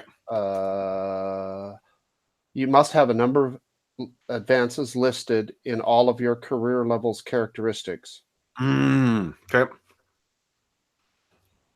Oh, In wait, all, wasn't supposed to become a river warden level 2? wait, hold on. In all of the characteristics? Well, you read and you tell me what you think it Let me means. see here. To That complete seems, a career, that's like- you must have a number of advances listed below in all your career levels characteristics and in 8 of your career levels available skills. holy shit. Okay, so there you go. There we go. It's not 5 you need. It's 5 in each of the different characteristics and 8 of the skills. So you need like 1,500 XP worth of investment. That makes that makes it a lot slower advancement. That makes more So sense for the game. We're not leveled up then. You are not. I dangled a bunch of amazing shit in front of you, and on account of my bad reading. Good thing that my day job doesn't require careful reading of things, eh? Yeah. Slightly awkward otherwise. Yeah. And I got to erase everything I just wrote down? Yes. Shit. Yes, you do. Let's see. So let me read it here. Completing a career represents mastering your current vocations and be ready to move on to something new. To complete a career, you must have the number of advancements listed below in all your career levels characteristics and in 8 of your career levels available skills. Wow. Wait, what? I don't have 8. That's 1, 2, 3, 4, 5, 6. I don't have 8 skills. That doesn't make sense because none of my things have 8 skills. That may be something that's corrected in errata. That's Let me take a look. that's the River Warden? Yeah. Well, and I don't have 5 other things Well, no. either. It's 5 improvements in the characteristics that are checked for your class. But there was also some stuff we bought that were part of the character creation. Was there not? Like, Yep. So, like, 1, you're 2, a 3, river 4, woman, right? 6, 7, 8. Oh, wait, I have exactly 8 skills. Yeah. So I have to put 5 points into each of the 8 skills. No. So you have to improve the 8 skills at least once, right? Isn't that not what it says? It says you have to improve. What page are you guys reading? Oh no, 5. No, you're right. Yeah, 5 improvements in 8 in all of your skills for your class, and then like I think it's 3 attributes that are checked for your class. Well, let's take this. We take out the first part of that sentence. Then it reads: you must have the number of advancements listed below in 8 of your career levels available skills. So I think that means it can be spread amongst those skills. You don't need to have 5 in each because it says first part says all your career levels characteristics and in 8 of your career levels available skills. I guess that really could have been phrased better. Let's see if let's see errata. Wow. It just seems it just went from like being kind of really quick to being like colossally hard. Well, I mean, exponentially more difficult. Changing your tier is and unless you'd have to spend 100 on top. Here we go. Warhammer Fantasy Roleplay errata. Let's see what it gives us any further insight here. And the even better part is all this buying and unbuying on my character sheet. Now I probably screwed up the math somewhere. Oh yeah, and I mean, let's see here. Well, I mean, you could just refund your tier 2 stuff that you purchased Yeah, just that's what I'm trying to do, but making sure I do it properly so I didn't accidentally. Right. Because I added 3 additional advancements to melee basic, which cost me 30. Yeah, it doesn't. Okay, there actually is no useful insight for the advancement section. So, completing a career means mastering your current vocation. You must have a number of advances listed below in all your career levels. Things in 8 your career levels available skills. But you're right, Jeff, that there's not 1, 2, 3, 4, 5, 6. Like some of these only have 6 at like less than 8 skills at a subsequent tier. Right. So it doesn't make like and 8 of your career levels available skills. Oh, okay, so it's your career levels available skills. So that just needs to be spread amongst all of them. Yes. Okay, got it. So here's what you need, guys. Is every level you need to have 8 of the available skills that you have at your tier at 5 advancements. You also need to have 5 advancements in each of the 3 characteristics that are part of your career level. Okay. So that's going to take a little more time because that's a fair bit of experience just for the characteristics. Yeah. It's like 1,500 XP just for the characteristics alone. Isn't it? No. 125 per characteristics to go up 5. Oh, right. Yeah. Yeah, so it's 120. Yeah, so it'd be 375. Right. Yeah. For just the characteristics, but okay. Sorry about that, guys. And then the talent. And then the talent. Yeah. So 475 right there, plus some skills. So it would probably take another session or 2. Assuming we weren't sitting here looking at characters and actually doing something. No, it says you must also have at least 1 talent from your current career level. You don't have to buy that extra talent. It says skills and talents you've gained from advancement prior to entering your current career count towards this total. Oh, okay. So you guys all started with 1 talent from each of your careers, didn't you? Yeah. I don't know if you started with one or you purchased one, but if you guys all started with a talent from your careers, and that's satisfied. Okay. So I'm not going to buy that talent then, that menacing one. Yeah.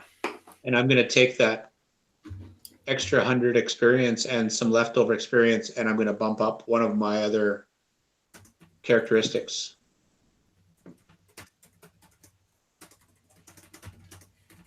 I think I've backed everything to where it should be. All right.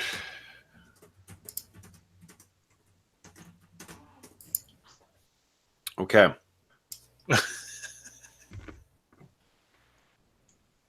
But what it does mean is I have to have at least 5 points in swimming and sailing and rowing. Yeah. And you're still free to change careers, I think, Greg. It just costs you 100, right? It's 2. So I guess here's the question. If I use the career change option as my endeavor, yep, would you give me 100 XP towards taking, because the incomplete career is 200 XP, so I would only pay 100 XP. If you've not completed your current career, the change costs 100 XP. So it's 100 XP to change careers as an endeavor. Right. Yeah, so that's fine. Okay. So every advance I do on my characteristics costs me 25? Yeah. Yes. So for the first 5. So to go from 0 to 5, it's 125 experience. Yes, that's correct. And I have to increase, so I might as well spend.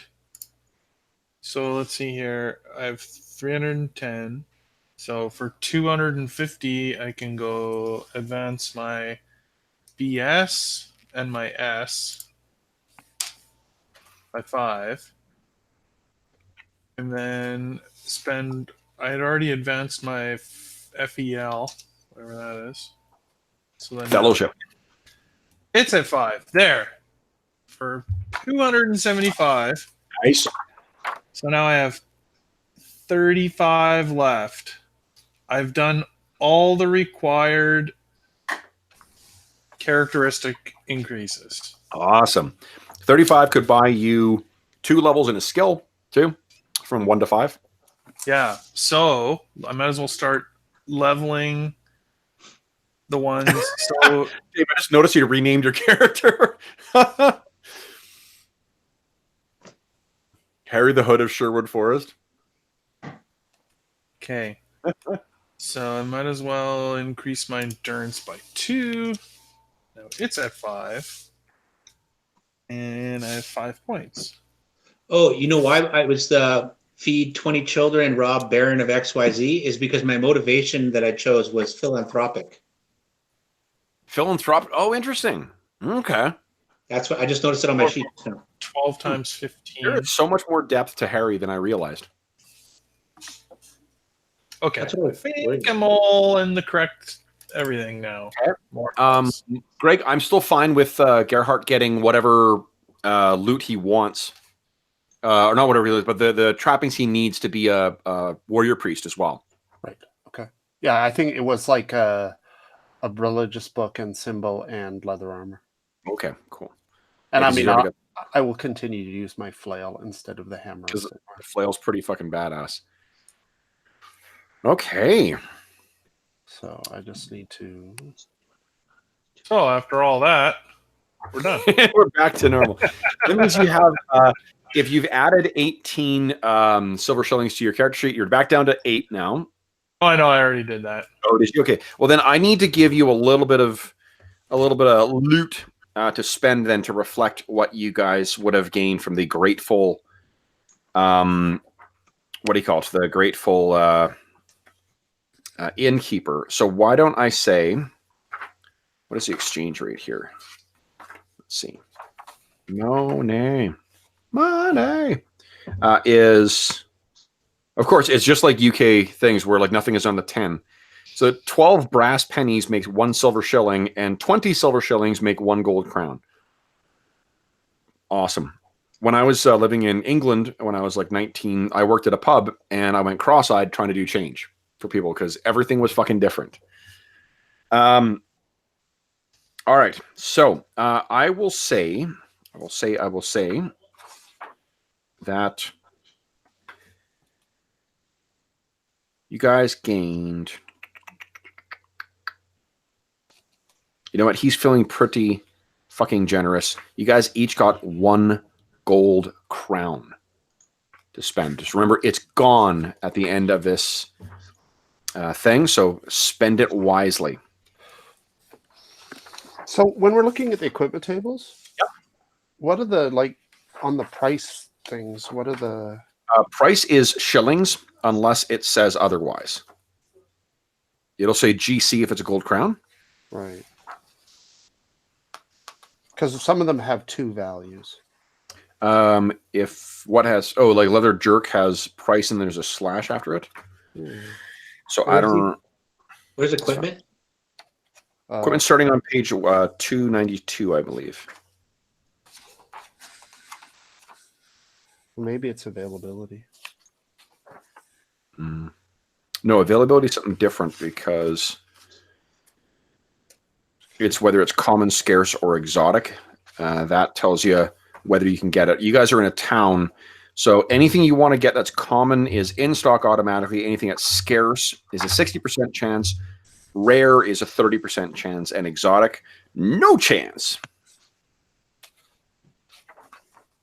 No chance at all? No chance at all for exotic things. Not in stock. Thanks. I think that there's an endeavor that is to track down exotic stuff, though. And so the price 1 GC? Gold crown. 1 gold crown equals... oh, you know what the slash is? Is shillings. So D is brass pennies. The slash is silver shillings. The gold crowns is GC. What an unusual choice to make. So then 18/2. Looking at a shield buckler, that's like It's like 2 shillings, 18 pennies, right? Yeah. okay. And there are 12 pennies per shilling, and there are 20 shillings per gold crown. Okay, and we have 1 gold crown. 1 gold crown each. You guys are rich. We are rich. Yep. Okay. Flush with money. What am I going to spend my money on? Me? That's the question of the day, yeah. right? So there is a commission endeavor on page 197, or if you're going to make it yourself, a crafting endeavor. That's how you get exotic stuff. Interesting. Okay. And we'll say that's on top of your stuff that you got there, Gerhardt. Okay. So Yeah, what I'm gonna buy the rest of the armor set, I would suspect. Okay. Because the leather jerkin just covers my body. Okay. So I will. So you get Maybe full that's on. what I should buy is some armor that actually covers more than the tiny little bit that I have now. Yeah, you So guys like- all came pretty close to getting furked earth last time, right? Like a leggings and skull cap. Yeah. Yeah, the skull cap. Who got hit in the head last time? I did, I think, didn't I? I think so. Where's the Hair- armor? What page? Oh, it was Werner. Werner got pegged in the head last time, I think. 300. 300. So 14 and 8 pennies. 22. That's Wait, Yeah. what? you say it was 20 for For which? It's 20 shillings per gold crown. okay. And the Guys, we've trade- got... Unlisted one? what's that? And the one with nothing is in shillings? Everything that has a slash in front of it, or after it, I should say, that's in shillings. Okay. So if something is listed as 12, like the leather jack is 12 slash, that's 12 shillings. Okay. We have a viewer in chat who is working on lab work while he's listening to us. So hi, Walter. Hey, Walter. Okay, and sorry, one last time. A gold crown is how many shillings? 20. 20. Okay, so I have 28 silver shillings to spend. Because of the 8 that I earned working. Remember that carries forward to the adventure. You don't get to spend that during downtime. Oh, okay. Hey Werner. Yep. Can you lend me 2 shillings? 2 shillings. Whew. Yeah. Help keep me noggin feeling good. You I don't lend know. me. I don't know where the accent suddenly came from. Werner's suddenly Scottish or something, but Harry, Scottish.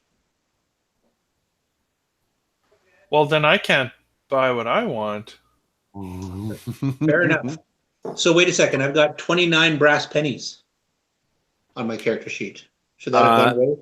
29 brass pennies would translate into 2, because there's 12 pennies per shilling.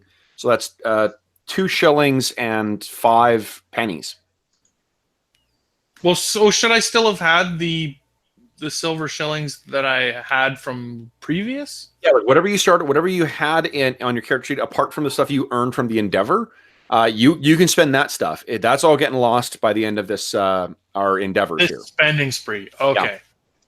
So I had 2. Okay, so So if I have a gold crown and you said it was 3 shillings? No, well, whatever the 29 pennies converts over to 2 shillings and 4 pennies. 2 and 4? 5 pennies. 5 pennies. 2 and 5. Okay. Yeah. And then so that is, if I convert my gold crown, that's worth 20. So that puts me at 22 shillings. that's Which what you means need. I can buy a leather leggings and a leather skull cap and have 5 brass pennies left. Sweet. Beautiful. So I'm buying some more armor. Nice. This is What is the? Are they common? Yes. Yeah. Cool. I love this game. This is going to be so much fun. Oh man, It's like 2 hours to just buy some gear and get a level. I was going to ask guys, like, normally our Friday sessions are 4 hours, and I had set this one as 3. The only reason I set this campaign up as 3 hours is because I thought I needed more time to prep for my Saturday morning sessions, but I don't need that time at all. Do you guys want to play for 4 hours tonight and go till 11 Calgary time, 12 Winnipeg time? I mean, it doesn't matter to me. We haven't really done anything yet, so sure. Yes. Dave, do you have plans later? I have plans to do nothing. So yes, I'm good. Sweet. And Greg, how about Yeah, you? no, we're good. Okay, cool. So let's just assume this going forward, guys. It'll be 4-hour sessions instead of 3, because this is not stressful in the least, and it's not. Right. This isn't complicated at all either. No, and then like especially for the campaign that I got tomorrow morning, like it requires next to no. I've already got the prep done that I needed to get done. So, and it's an OSR game, so it's much easier to pick up and go with. Although we're learning this one, so we're getting closer to this being a comparable thing. So you got all your stuff, Harry. Check what your total encumbrance is as well. And Werner, have you spent your cash? Yes. Nice. What did you get? I bought the exact same thing as Harry. So you guys like twins. Yeah. Nice. How about Gerhard? What did you spend your extra cash? Armor. On arm. Everyone's gone to the armor shop. Nice. Well, the first step of a game like this is surviving to play the adventure and maybe level up. So, keeping alive seemed to be the first thing on everyone's list. Okay. So we have done Werner's 2 endeavors so far. He's earned money working as a river warden, and he has what was your first one? I don't remember. Oh, gossiping or whatever. Oh, yeah, right. Yeah, keeping your ear to the ground. Okay. And Harry tried his first endeavor doing his warrior class endeavor. What does he want to spend the second one doing? Does he want to try that again? Yeah, I think he will. Okay, so go ahead and make a melee check again. Let's see if you can get a little better. Here we are. Big money. Oh, huge failure. Oh, not good. So you're just not, the weather's too nice. Maybe you're spending a little too much time, at the pub, not focusing on the things you should be. Yeah. Jeez. Okay, and then He needs to practice. I have new armor. and then Gerhard, what is did you spend one of them changing careers? Right, and the other one in combat training. Combat, right? And then you how'd you do on that? I don't know. Oh, we got to roll it. Nice. Okay, so let's see how is Sigmard's blessing with you or not. Let's find out. Okay. If you SL -4, jeez. Oh boy. And what am I rolling against? You are rolling your melee, whatever the flail one is. Melee basic, I guess. Okay. Where are we? You could probably just click on your flail and just see what comes up. Yeah, here we go. Bam.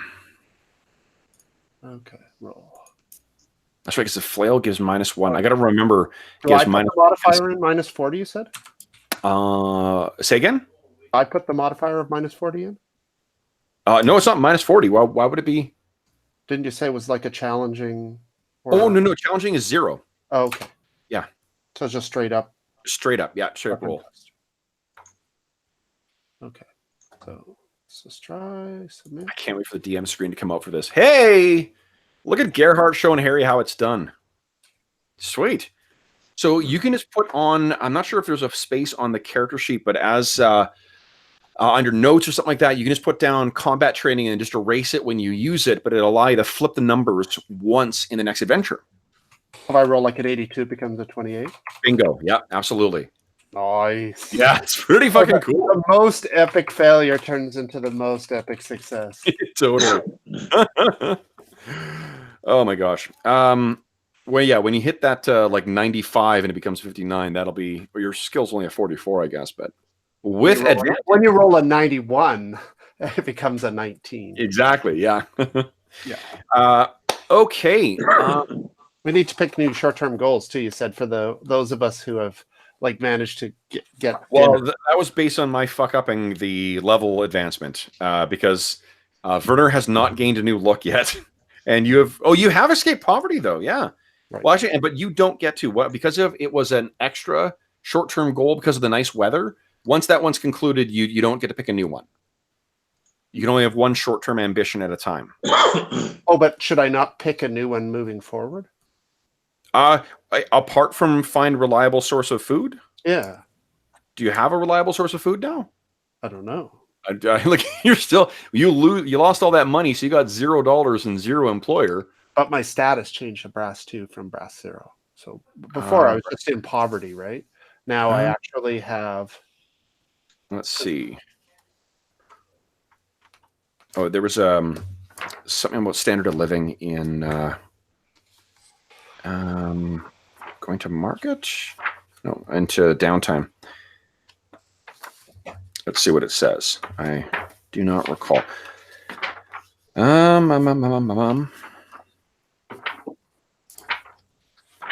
It does not say it in there. It was at the beginning, page 50, I think, or 51. Sure. It was saying what? Status. Okay, that's it. Earning money through status. Your status is directly linked with the amount of money you earn. Okay.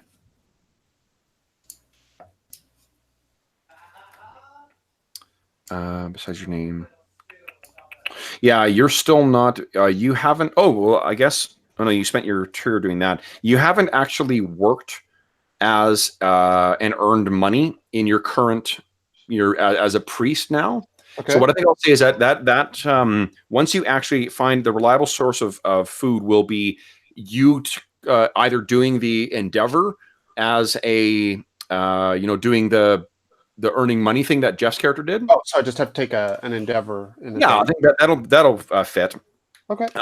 Or something else during the adventure. If you find a steady source of income or food or whatnot during the adventure, that's excuse me, that would be appropriate as well. Okay. However, you did escape poverty though, so that is I will give you that. All right, so Harry and Gerhard, you guys spend a lot of time acclimatizing yourself to. Gerhard, you have had a significant change. What is it that is there anything that we see different about you, about the way you're carrying yourself? I mean, obviously you're dressed a little differently. Well, I think I'm probably not going around telling everybody the end times are new. Okay. Now we're going to stop the end times. That's right. Okay. And Harry and Werner, you guys have picked up your what do you call it? Your armor. Harry, you've been getting some time practicing. There's probably either a militia field or something like that somewhere or in the room that you guys are staying in. It's a club you have, right? As your weapon? A cudgel, yeah. Cudgel, okay, yeah. So you've been practicing with that, trying to, kind of get back in your ruffian ways. And what you guys hear, I think this is in the course of, let's see here, Werner, your activity. So you've been trying to make name for yourself, make noise and whatnot. You're really, did you hear about what we did? We saved the whatever the name of that coach house was. What was it here? The old something or other, wasn't it? Hooded man. Hooded? Yeah, Hooded Man. So you're talking about how, guys, did you hear what we did at the Hooded Man? A whole cult. That's us. That was us. So Werner has been effectively insufferable, and he is still, very much unpopular with his co-workers as the River Warden. However, there has been some benefit. That amount of remorseless self-promotion has caught the attention of a local merchant who's part of the Ubersreich Mercantile Guild, someone named Margarita Langenhorn. I'll put that in the chat for you so you can.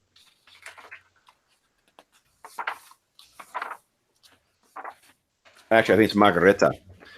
Margarita Langenhorn. She has asked that to meet with you and your your people.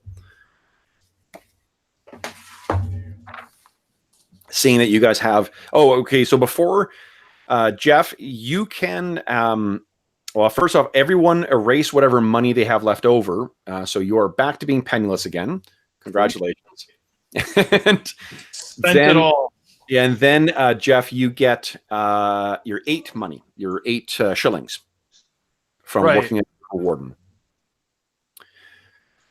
But so, I mean, I think Gerhardt and Harry are quite probably a little more keen on earning some income. But you've heard of this opportunity from Margarita Langenhorn. Do you want to follow up on that? For sure. Okay. Okay. So I should just tell you you're following up on that. I don't know why I offered a choice there. No, we're not. We're no, well, you get nothing. The whole host of chaos comes down on you. We are going to murder her and leave her for dead in the alley. Yes. So, what you can do is you can assume that where you're going to meet her is at one of the kind of like merchant guilds trading halls. It's a place that is sort of, it's a hubbub of activity where there's people coming in. There's caravans that are getting ready to go out. There's a variety of, faces, caravan guards, caravan drivers, merchants haggling over shit and arguing at, near top of their voices. As you guys kind of make your way in, Werner, you sort of ask which, because I think Harry and Gerhardt, you guys are both brass tier, right? Correct. Okay. Are you still brass tier as a novice? Brass 2. Brass 2. Okay, so at least you're. So I went up from penniless to brass 2. Oh, there you go. So, that's pretty good. Moving on up. So you, Werner, you're the one who I think takes the lead then, because you are the most respectable of the 3 of you. And you were directed to this kind of back room. And when you make your way in there, you wait for a moment or so while the kind of like the aide de camp of the merchant, of Mrs. Langenhorn, or Fraulein, I guess, Langenhorn, is seeing someone else. The door opens. Someone else comes out. It looks like a fairly pissed off little dwarf. And then you hear from inside, "Send them in." And you guys are ushered in. And there is a woman inside who is probably in her, you'd guess, maybe mid 40s. She's thin. She has short blonde hair, pretty severe features. And she's dressed incredibly well. And Margarita is in the film version of our campaign played by what's her name? The one who played the ancient one in Doctor Strange. Tilda Swinton, yes.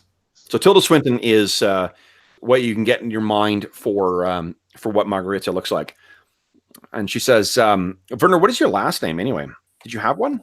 I never really recorded one. Okay. And so then she says, you are Werner the River Warden. I am. These are your companions, I hear? These are them. I've heard that of what you achieved in the Hooded Man. That's no small task. No, it was quite harrowing. And yet you persevered. Yeah, we managed.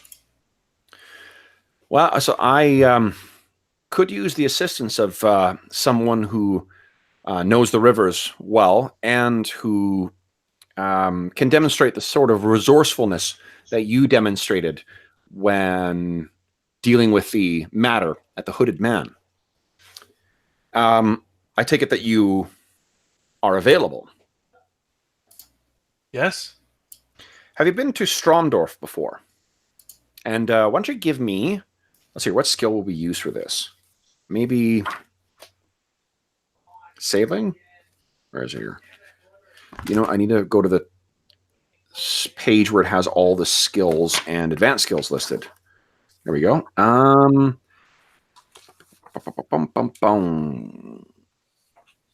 don't you give me a sail check? You're trained in sail, right? I am. Okay. Just a challenging one. Let's just... sail. Yeah. I guess there's a lore skill. I wonder if there's... Are any of you guys trained in any lores? Yep. Theology and Sigmar. And I would be trained in lore river ways if I had actually leveled up, but I didn't. So. Oh, sorry. So the best I have is sailing. Sailing. Okay, I'm going to I'll actually make it minus 20 then on sailing. Well, that means that I have a 4. So I'm sure this will be great. So you failed, okay. But it's a crit fail. So I think what you do is you lie. You haven't been there. But I don't want to seem uneducated to her, so I tell her I have. So she says, so then you know what to expect then. Good. If you have, and I take it you have contacts there as well? Of course. Okay. Well, then always follow up one lie with another lie. Yeah, absolutely. Stack them up. It's like Jenga. So she says, well, that is doubly good news. A few weeks ago, a colleague of mine named Florian Wessler set off with his wagon loaded with coal bound for Stromdorf to broker some business. As you can imagine, coal is a pretty popular popular commodity in a community like Stromdorf. One wants to stay warm. We have not heard anything from Florian since he left. We made some inquiries that indicated that he arrived in Stromdorf, that he sold his coal, but after that, he, his wagon, and his pony seem to have vanished. Now, Florian is not the type of man who would shirk his responsibilities, and he is a important part of our trade consortium. So that is obviously a key goal. Is we hope to find him well and alive. However, we also, you may know that one of the marks as a membership or indicators of membership in the guild, and she holds up her hand, and there's this ornate kind of ring thing on it. This is the guild signet ring, an important signifier as a member of the Guild of Ubersreich. It brings certain privileges and opens certain doors. Now, if the worst has befallen Herr Wessler, we need to be certain that his ring is returned. Of course. It simply would not do to have a non-member enjoying the privileges and extensive discounts that are afforded to a bona fide member of the Merchants Guild. So, drawing on your contacts, we ask that you travel upriver to Stromdorf to find where and what happened, to where Florian may have gone, and if so, what happened to him. And failing that, to recover his ring. Sounds good. We're definitely up for the task. I suspected, having heard. Well then, I will leave it to you. I look forward to hearing the results of your investigation. As pay, The successful return of Florian and or his ring, either, will, let's say, 5 gold crowns. Now, does anyone have... I think there is a skill called haggling. And let's see here. I do. Yes. I don't know if I want to, though. It's not my conversation. It allows you to secure better deals. So if you want to try and haggle with her, you can try that. Let's see here. It's under consumer goods. And again, for those listening at home, I apologize for us spending so much time looking up stuff, but it is a new game to all of us. And once we look it up, we won't have to look it up again. Or what I'll do is I'll look it up, I'll read it wrong, and then someone else will point out to me that I'm doing it incorrectly. So one or the other. Okay, let's see here. A little bit of audience participation during the character leveling might have saved us some time. So what's wrong with all these people who are watching? How come they're not helping us out?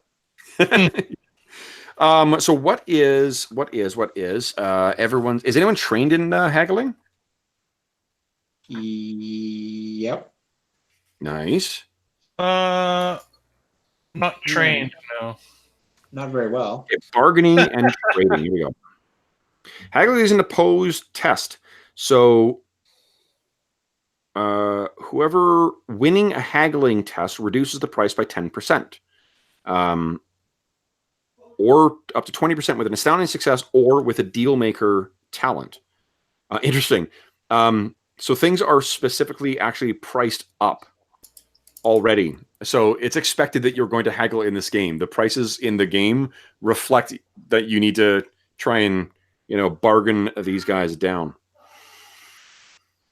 So what do you guys think? Do you want to try and haggle with her? Unless there's a critical failure, there won't be any consequence to attempting it. Go for it. It sounds like it's a normal part of negotiations. Yeah. She's quoted a price that... Well, this seems like an awfully dangerous adventure, and you're calling upon some fellows who've just come back from a rather harrowing experience. It seems that maybe that 5 crowns might not be quite up to par. So here's the downside as well. Because you are a different tier from her, you're brass talking to a silver person, she gets a look of disgust on her face, so you would take a -10. Well, that's okay, because I failed with a... I see you rolled incredibly fucking poorly. And she actually... she did pretty well. So the net success level difference is about 60. So she looks at you and just... I'm going to make a... give me a cool test. We're going to do an intimidate versus cool test. I rolled a 21. So go ahead and give me a cool test there, Harry. Let's see if you shrink back from her icy glare. Whoa, nice. So you match it. And she is just like, there's this tense moment. Werner, you realize, like, why the fuck is he talking? And there's this horrible kind of pregnant pause as Harry and Margareta are just staring at each other. Werner, what do you say to sort of break the tension here, if anything? It's, of course, my men are slightly wary for their lives. You understand. She turns and looks at you. 5 gold crowns. You can split that however you deem appropriate, if and when you are successful. Are we agreed? I guess. Yes? Yes. Dexter? And door opens and this, like, her aide-de-camp comes in and he's got a little contract drawn up for each of you guys to sign. Now, I know, Gerhard, you can read. Can anyone else read? Believe so. Do you have read-write as a talent? No, I have learned languages and mimic accents. Two other talents. So you can't. Werner, do you have read-write? I do. Okay, so both you and Gerhardt can actually read this thing. It says what the terms are, and it has 3 spaces for you guys to sign your names on there. And it's legitimate? Does anyone have any training in law? No. No. No. So, sure. It's got your names on it. It's got a bunch of words on it that you can read them, but you're not sure what they seem to say what she said. Boy, there's a lot of big words. And for a guy who just learned to read, I think Gerhardt's lips are moving like crazy as he's going through this. So none of you can tell one way or the other what the legal consequence of, but you do see the number 5 reference there in 5 gold crowns, and there's spaces for you to sign. So this, we're aware of this woman. Like, does she have a reputation in? Oh yeah, like she's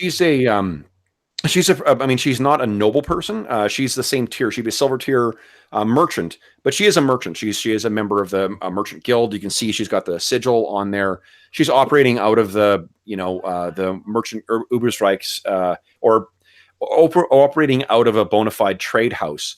So you have no reason to suspect that she would be, trying to fuck you over. This is just something part and parcel of operation of a merchant. They document everything. Right. But there doesn't seem to be any conditions or... You're not sure. There's a lot of words in here that you're not quite sure what they mean, and orders that are really confusing. So you think? Yeah. So I look at her. I obviously I'm looking down at her as she's sitting at her desk. Yeah. And I'm like, why is it that we are required to sign this contract? Is it for our protection?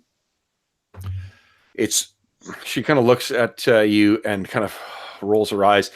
She looks at Werner. Need I talk to all of your staff?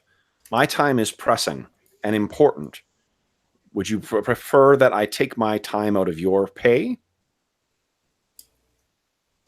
Well, I say, as an uninitiated in these type of business dealings, as a member of the Church of Sigmar, and I make sure I emphasize the word Sigmar in the sentence, right?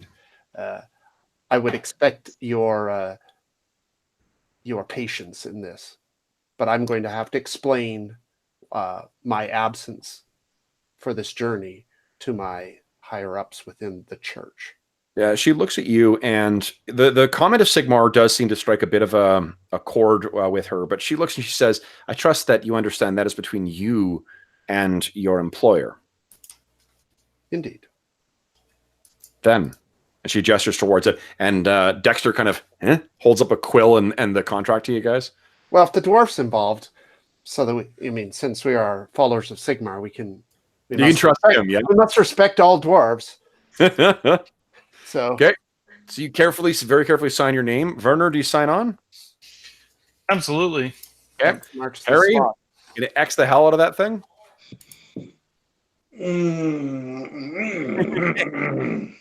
With assistance from Werner, you figure out where it is you need to sign, and you are good to go. All right.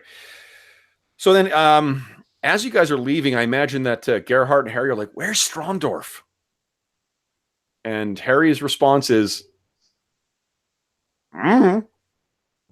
So why don't you guys, let's see here. I think it's going to be diplomacy. Let's figure out, it's going to be an easy task. So I'll give you a plus 40 to your check, but I think it's, is it diplomacy you use to ask around? Well, so I'm going to go back to the church. Okay. And seek information from, obviously there's someone above me that's responsible for my training and education. Right. But the way I'm seeing it is like you're a novice who's sort of expected to be kind of learning on your own. Like you're not really going to be able to access them. They've got more important things to do than to be answering your questions right now. Is there like a library or something? There is, but I'm not certain that well, I mean, the curator of the library would be more knowledgeable in the area than we are, right? It would be, yeah. I'm trying to decide if, because the thing is that you're a brand new novitiate. So like, it's like, that guy's time is I'm guessing. Well, when you do this, let's do this. Why don't you make a? You don't have any points in prey just yet, right? I do. Oh, you do. Okay, give me a prey check. Okay. Or hold on, was that be it? How about the way prey works is you make a skill check each round in combat. And right. No. So give me a lore religion check, please. Okay. So yeah. Well, they're both the same, so it doesn't really matter. I have theology and I have Sigmar, so we'll just roll on the Sigmar.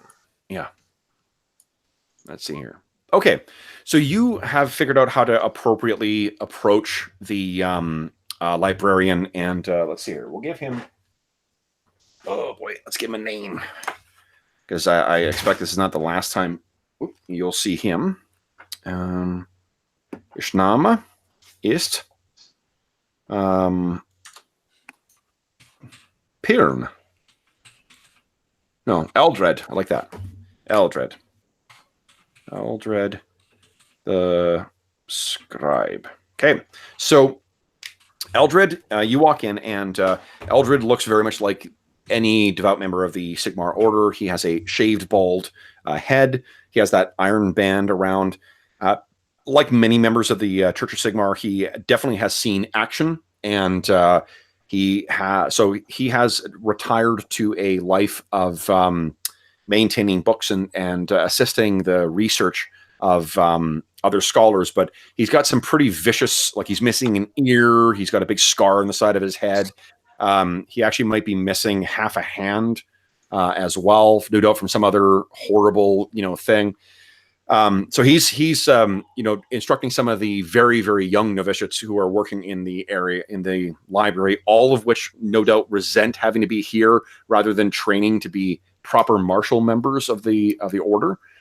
And he sends them off, and he's like, no, these were to be filed under the these are filed under the religious studies. Why would you think that you would put the scrolls of Manan with those of Sigmar? Sigmar goes on top. Fool. And he kind of brings his half hand back, and the kids go scampering off, and he sees you come in. He says, Brother Gerhardt. Master Librarian. And let's see. So, Eldred is the one who has assisted you with sort of the boot camp for reading as well, too. Right. And I imagine that you probably had some functionality with it before to explain how you were able to pick it up so quickly. And he just sort of helped you, helped you really understand how to get through it more quickly. So he says, back for more studies then, brother. Indeed. Plus a commission. We are to travel to the town. Was it? Sorry, Stromdorf. Oh, sorry, Stromdorf, and we are seeking access to an atlas or a map so that we can plan our journey. He kind of wrinkles his nose. Stromdorf. Yeah. By your tone, this commission has grown more dangerous as we speak.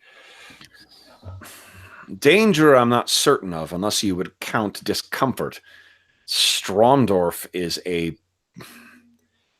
I don't know what the region did to displease the gods, but Stromdorf seems to ever be shrouded in rain.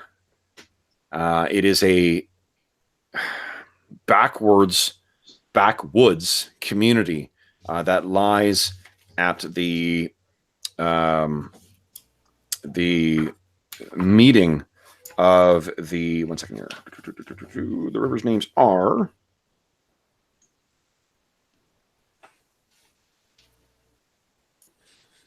the meeting of three rivers: the Ober, the Tranig, and the Teufel. 40 miles upriver from Ubersreich.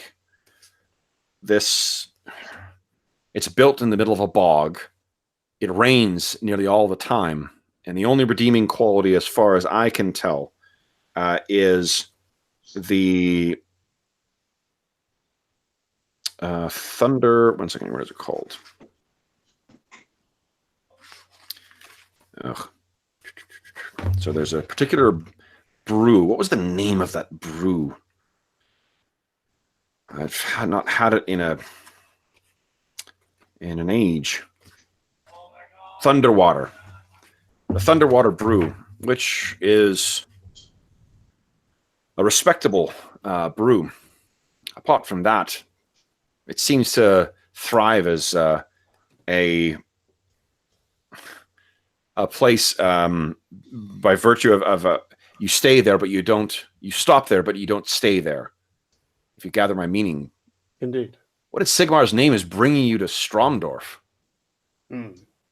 The merchant Marguerite Langenhorn has commissioned us with the recovering of a ring from one of her fallen companions. A signet ring. Well, if you're heading to Stromdorf, I would prepare to be searching in mud. Well, such are the obstacles provided us by Sigmar. True. A test. I hope, Brother Gerhardt, that you are able to stoke the fires while being drenched in rain. Indeed. He clasps your shoulders, and he seems genuinely excited for you, you know? Well, be safe. Sigmar watch over you. And I don't know what else they would say. Actually, I do have a PDF of one of the old the second edition book that has all the stuff on religions. Right. I should poke around in that, see if I can find some neat tidbits for portraying the Sigmar faith. So, just from an outside game perspective, is Stromdorf not the the Vermintide, the setting of Vermintide, Oh, it is. Yeah. Actually, when I was trying to find, it's Vermintide, the video game is set in Stromdorf. Yes. Okay. Yeah. So you're going to see a lot of. I actually got a couple screenshots. Haven of Greenskins. It's actually not. At least not in the. Neither is it. There's a Skaven contingent there either. Right. At least not as far as the stuff that I'm using as source material. Okay.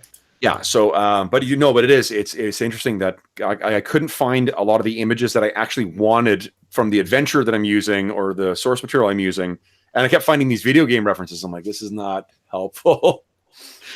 So that's what you find about Stromdorf. Stromdorf is a backwoods area that's at the meeting of three rivers that apparently gets more rain than anywhere else in the Empire.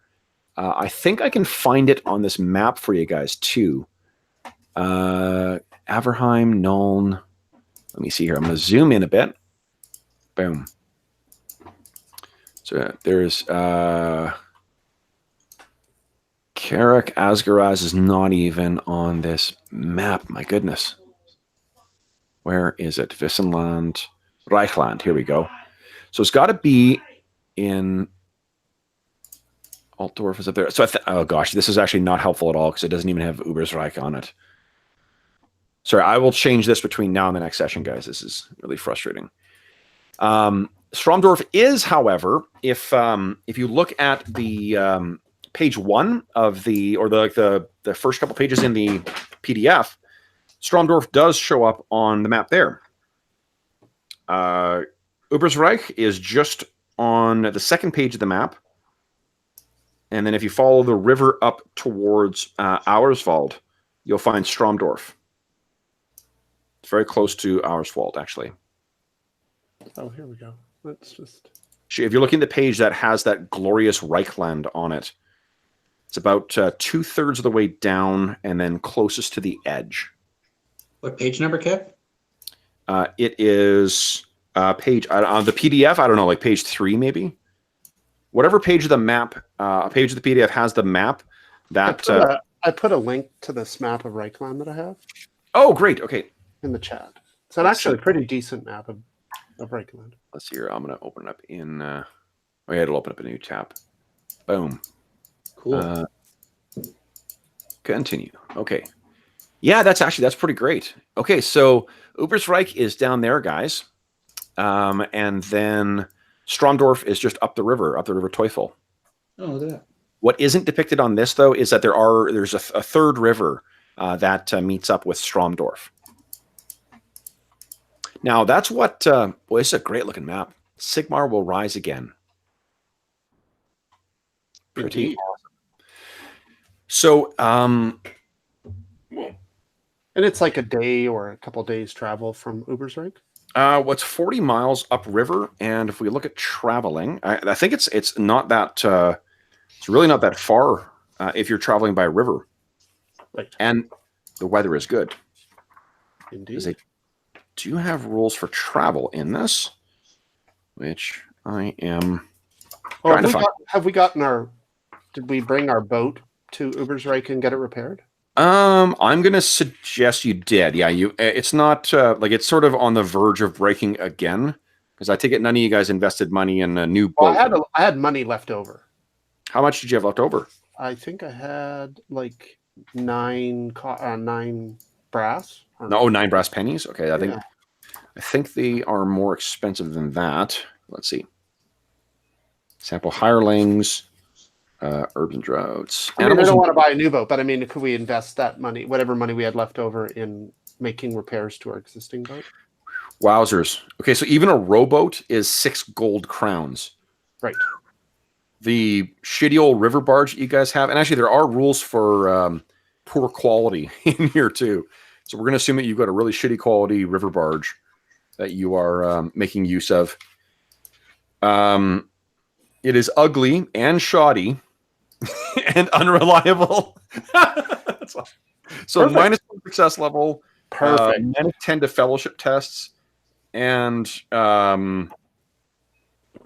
any critical hit, it breaks if it fails any test rolling a double. That sounds about right for your first session with that boat. Good lord. It's just a piece of shit. So you know what I'll do is, here, why don't we do this? Yeah, and 6 brass pennies. The river barge costs 225 gold crowns. Kev, it's not a piece of shit. It's the people with a piece of shit boat that they laugh at. Oh, yeah. That's right. It's the car that you pass on the road that's all covered in duct tape. Exactly. I was going to be more generous and say the Millennium Falcon. Like, you came here in that? You're braver than I thought. Okay, so what... let's see here. What about Harry and Werner? Are you guys... Gerhardt seems to have... he's gone off and spoken to someone about where the Stromdorf place is. Have you guys done something similar, or are we just getting your... What is your boat called anyway? What's the barge going to be called? Ooh.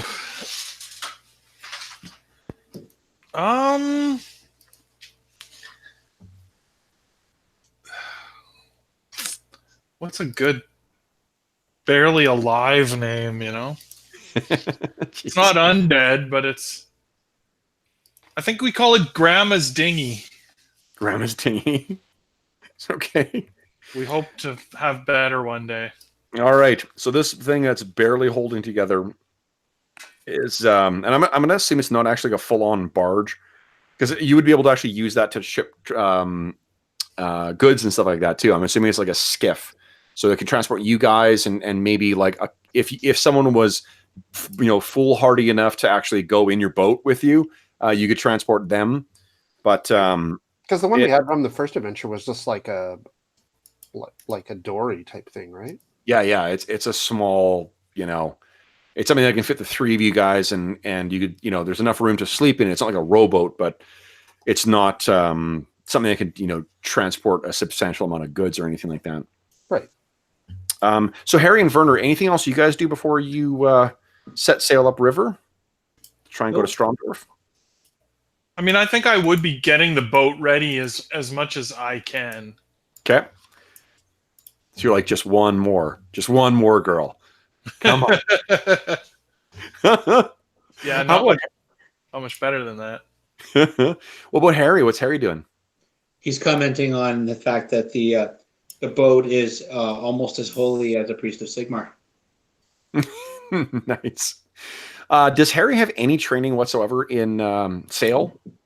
Negative. Okay, so you're just kind of taking it on him that this is going to be seaworthy. Does Harry want to do anything before he takes off? No, he's kind of penniless and doesn't really have any contacts, so he's just gonna go with the flow so far. Try not to drown. Do you want to ask Werner about these contacts that he's made in Stromdorf? Are you guys going to question him about it? Yeah. So who is it we know there?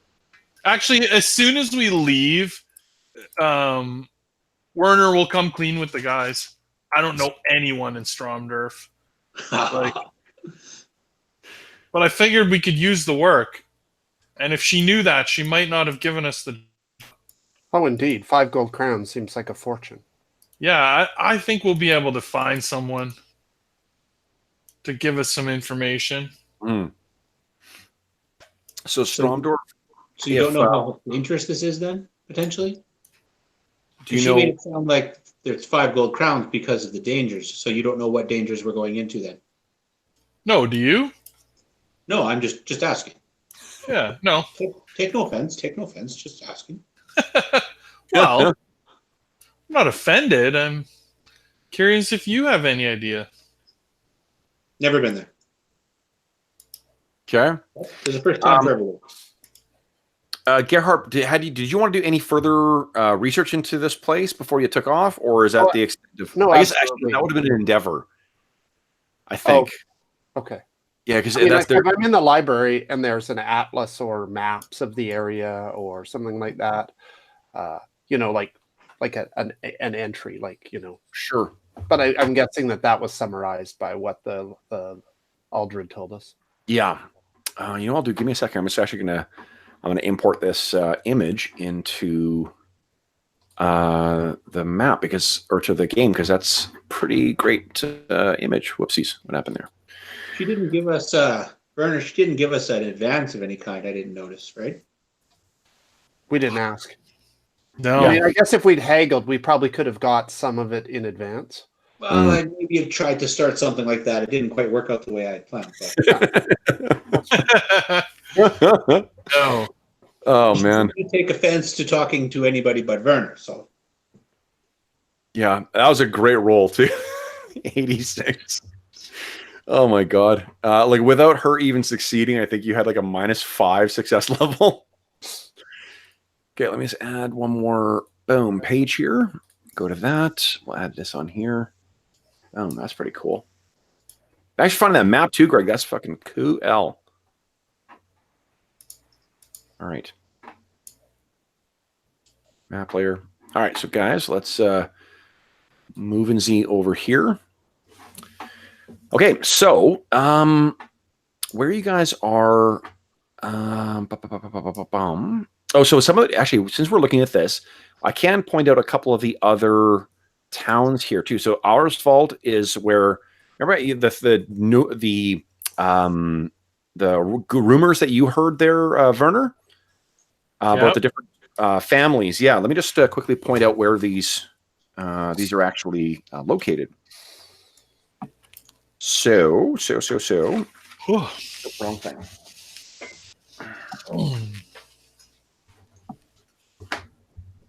Cool map. Yeah, it's really cool looking, eh? Where did that go? How on earth? I had precisely 3 books sitting here, and how the fuck did I managed to lose one of them? Good lord. Is it by the coffee pot in the kitchen? I heard a noise of something falling, and that was the book falling down into the garbage. All right, so the rumors. Let's see here. Okay, so that the von Saponatime family came from Bugenhafen up here. And they seem to have married into the powerful von Liewitz family from Nuln. And Nuln is where is it? I don't think it's on the map. It's quite a ways down that river from Altdorf towards Castle Reichgard. Okay, so there's Bugenhafen, and the other families. Because Nuln is the city of the artificers, right?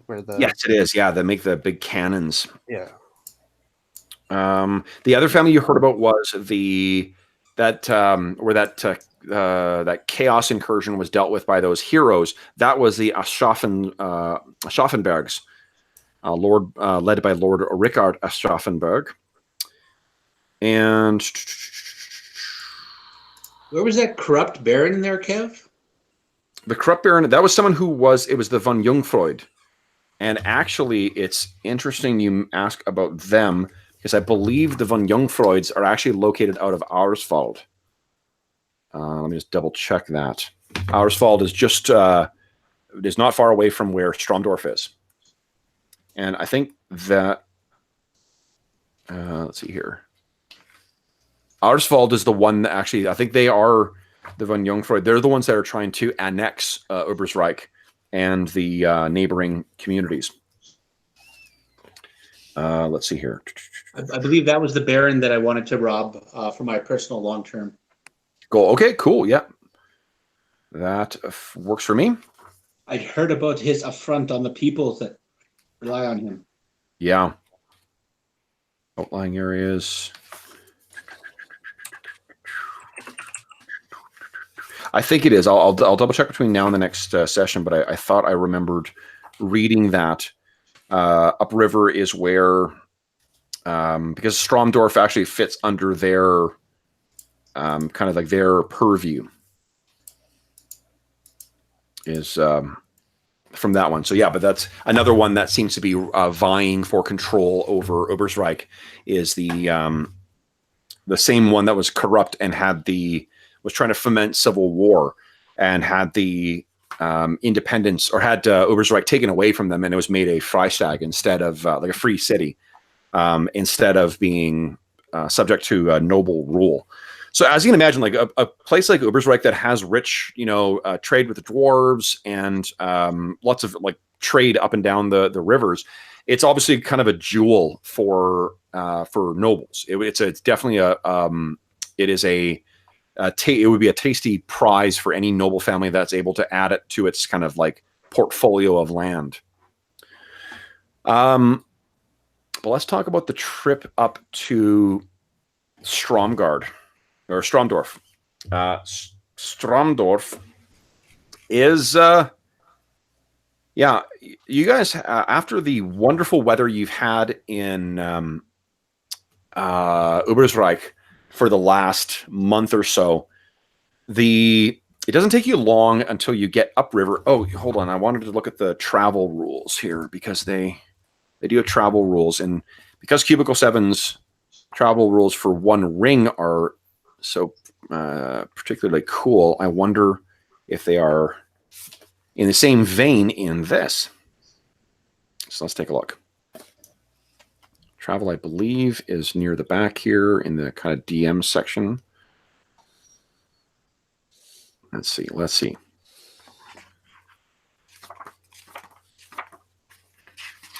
Where is it? Travel costs, here we go. So the barge, travel times. Traveling with you guys is 8 miles per hour. So it's really only going to take you a couple of hours to get upriver. I guess you're going the opposite direction, so I'm going to say it's twice the time, but it'll be about a day's worth of travel to get upriver to get to Stromdorf. Would someone kindly give me a D10 roll? Who's feeling lucky? Birthday boy, you still feeling lucky? Sure he is. Feeling lucky, punk.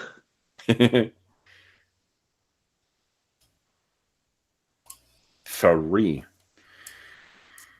Oh, okay. Okay, cool. So that's let me think about this. What I got you to roll, just if you're curious, is the events on the trip, and the result that you got is actually it's not unhelpful.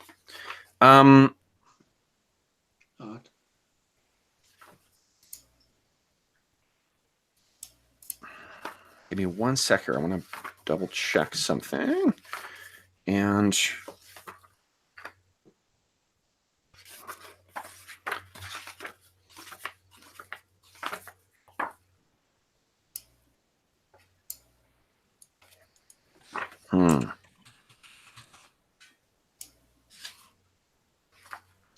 actually, I know how I'll play this. Okay, so the trip up the river for the first few hours is not horrible. It's typical travel on the Teufel River. Nothing that you haven't experienced before, Werner. And then when it's about what you expect is going to be about an hour out from Stromdorf, that's when the first bits of rain hit. And Harry and Gerhardt, if you were to guess, you would guess that Werner picks only the worst weather in which to travel. Because it is fucking pouring rain again, and the river is choppy as shit, and it's just terrible travel. Like, it's terrible travel conditions. It's as if, every time you set out from Ubersreich, the fates or the gods tell you to not do it and to go back home. We're traveling with the current, though, right? It is upriver, so you're traveling against the current. Okay. Downriver will be with the current. Okay. So if you're traveling upriver, you're effectively fighting against the current to go there. Doesn't it flow to the right and out into the... Yeah, I would thought it would come from the mountains towards the... Oh, maybe it does. Towards Altworth, right? Let's see. Where's the map? Where's the map? Kev, I'll take this undead chaos stuff, but don't you make it fucking rivers go the wrong way. Everyone has their breaking points. Yeah, no, you're probably right. Actually, it probably goes that... Yeah, up towards... Which has its own challenges as it speeds up. Yeah, which is true. So that... so you're probably right. It probably goes in that direction. So as you're going along, yeah, it is getting a little faster and faster and faster. And at first you're like, boy, he's really getting his mileage out of this thing. And then you realize, like, oh, why are we going so fast in this thing? And the rain is pouring down, and you find yourself as, sopping wet and as, white knuckled gripping the sides of the old lady. As you were, when you were making your way up towards Ubersreich. And I believe you're beginning to question whether Werner lies about everything, including his, capabilities as a boatsman. Well, he seems like a master of sailing compared to us. And this is true by comparison. And you wonder, yeah. Okay, so when you guys are about 4 or so hours out from Ubersreich, and the rain is still pouring down, you get your first view of Stromdorf, and that's sort of what we see in the illustration you see here, guys.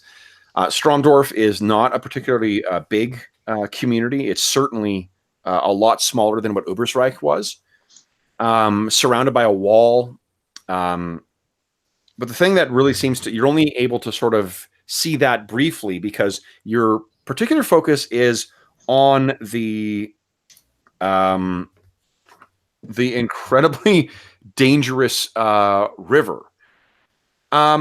So you've been sort of like fighting the bucking and twisting currents that have been whipping, this and the winds that have been whipping this the river up into a frenzy.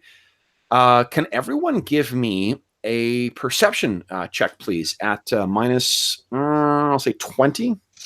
I'm assuming there is a perception skill in that. Nice. Got one of them right. I see nothing. Harry, okay. Oh, no, fumbling failure. Awesome. Time for a swim, boys. I don't know why you bother to, put a minus 20 on that, it was very unlikely that you guys were going to see anything. The minus 20 is only because, in the odd chance you're able to pick it out in the pounding rain and whatnot, that's a pretty impressive turn of events. Okay. Werner, perhaps it'd be wisest if we grounded the craft, and it seems to be getting kind of treacherous. Okay, so Harry, you're looking down and you are absolutely convinced that something is moving under the water, because you see when there's the rain is coming down, when there's a small patch of light that comes through the overcast sky, you see something shimmering that comes above and then below the water. And your mind immediately thinks, it's a tentacle. It's a river kraken. So you stand up and are like, River Kraken! What do you do? River beast, there's some creature in the water. Stop, get us up, over to the shore, something. What? Where do you see this river beast? And then I lean and point. Okay.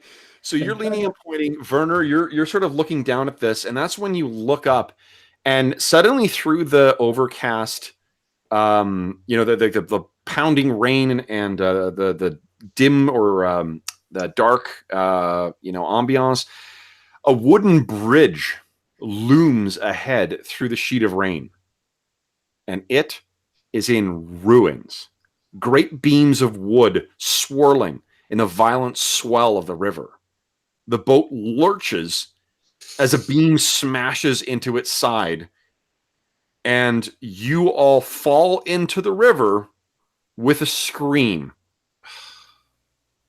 So, would you guys kindly give me first an athletics check, and that is just going to be a challenging one, so no modifiers one way or the other. Let's see if everyone is able to grab hold of the ship as you're going in.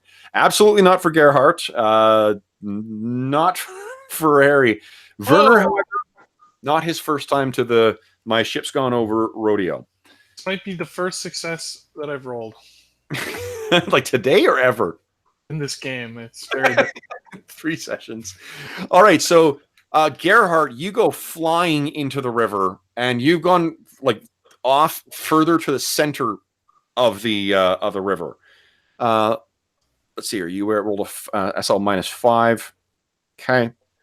Harry, you've gone over. You are not on the boat any longer, but you're not quite as far away from shore as what Gerhardt is. And Werner, you have grabbed hold of the boat. So your next swim check will actually be, I'm going to give you +20 on it. nice. Okay. So here's the way this is going to work, guys.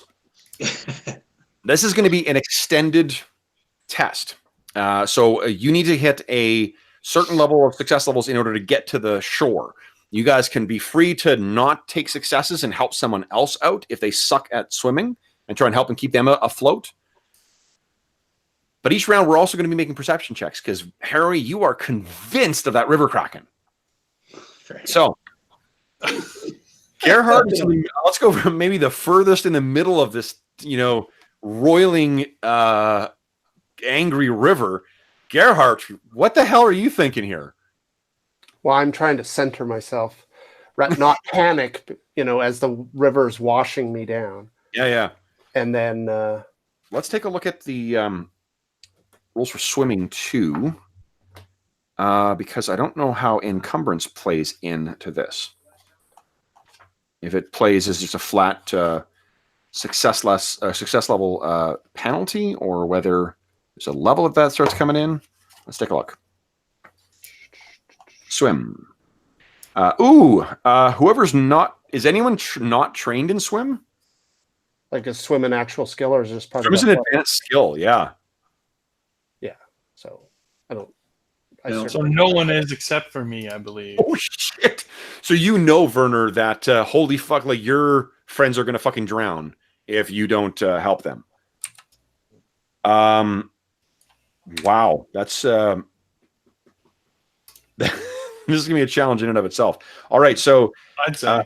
yeah. If you have the swim skill, you're automatically presumed to be able to swim. So maybe what I'll do is I will have you make strength checks to just not start drowning. For those who aren't trained in swim. I see nothing about penalties from encumbrance on here. Maybe modified by the water, how encumbered you are by clothes, armor, or other trappings. I'm not going to worry about that just yet because you guys are. You guys have plenty of penalties going on right now anyway. All right, so Gerhardt, what do you want to do? Well, so like I said, I'm going to sort of try to focus myself and realize that I'm being carried down river, and look ahead to see if there's any, if there's anything I can grab a hold of, and if Yeah. not, There's that smashed remains of. Well, let me put it this way. You know what? Actually, if you, because you guys would have gained all your fortune points back. Is fortune the one that allows you to edit a scene? I'm trying to remember which one's which. You know what I need to do is print off a. On my to-do list is to print off a cheat sheet. Right. I'm sure someone's put them together already. Let's see here. And there's no luck stat, so I don't think. No, so it's not. I'm not going to be able to rely on that.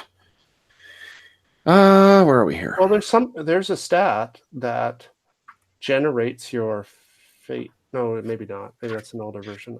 That your luck or your fate and fortune came from. Yeah, oh, right. Okay, so I don't think there is anymore. I think we just got given a fate and yeah, or arbitrary value. So let's see here. That's corruption. Yeah, you can call to the dark fortunes. So fortune can be spent to reroll a test +1 SL or act first. Resilience. Nothing is to edit a scene, it looks like. Right. Okay. So why don't we do this? How many... I'm going to do that. Well, you said you're 6 feet. Am I relatively close to this large timber? To the thing that hit you? No, that would have been carried off by the... Oh, you said, though, I see a... There's a ruined bridge up ahead, so you could try and spy that. Sure. Maybe? Okay. So go ahead and give me a just a challenging perception check. So normal check. Let's see what you can make out here. Okay. So you can't. Yeah, you're panicking. Rain's pouring down in my eyes. And then give me a strength check, just raw strength, please. Sure.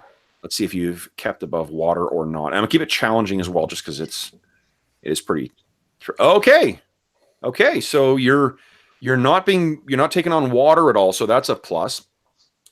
Harry, you are basically you're sort of like being carried down river. You don't make any progress further towards the river. You can't make out anything in the in the blinding rain and this the tempestuous water. Harry, what are you doing? I will need a strength check if you want to stay afloat because you're not trained in.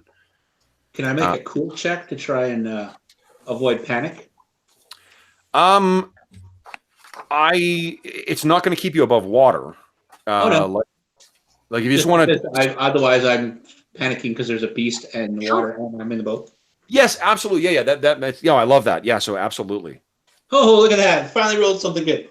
Okay. So you've collected yourself. All right. Whew. Go ahead and give me your strength check. Let's see how you do in terms of staying above water. Okay.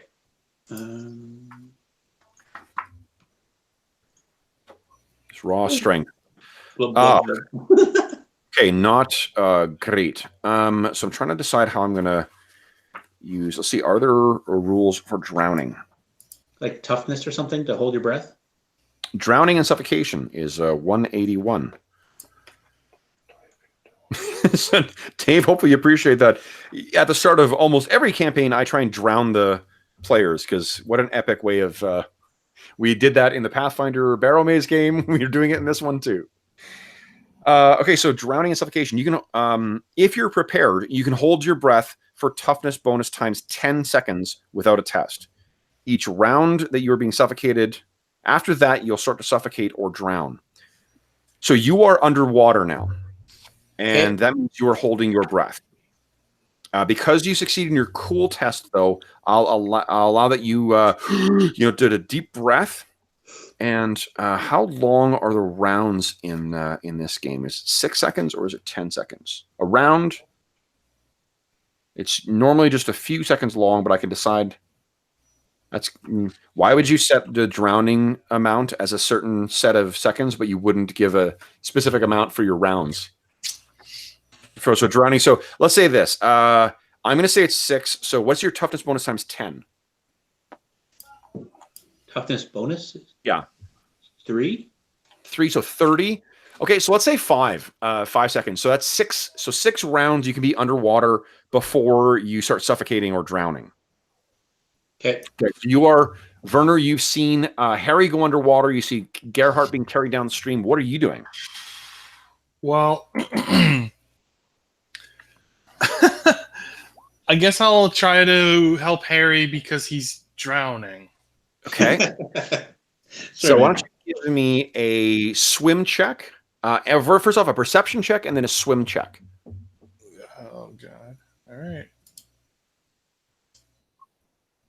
Okay, so perception, that's fine. You didn't fail badly enough to not be able to see where Harry was. Just go ahead and give me a swim check now. Let's see if... and I remember you get the plus 20 because you've got the boat. You're pushing yourself off from the boat. I need it. Here we go. Oh, nice. So would have been a failure without the plus. Harry, you what do you call it? You go under and are kind of like shit, and then you feel a strong arm grab you and pull you back to the surface. You are no longer suffocating. Gerhardt, what are you doing? Well, so I mean, obviously the current is carrying me down the river. I'm like looking for something. I'm not trying to fight myself to one side or the other.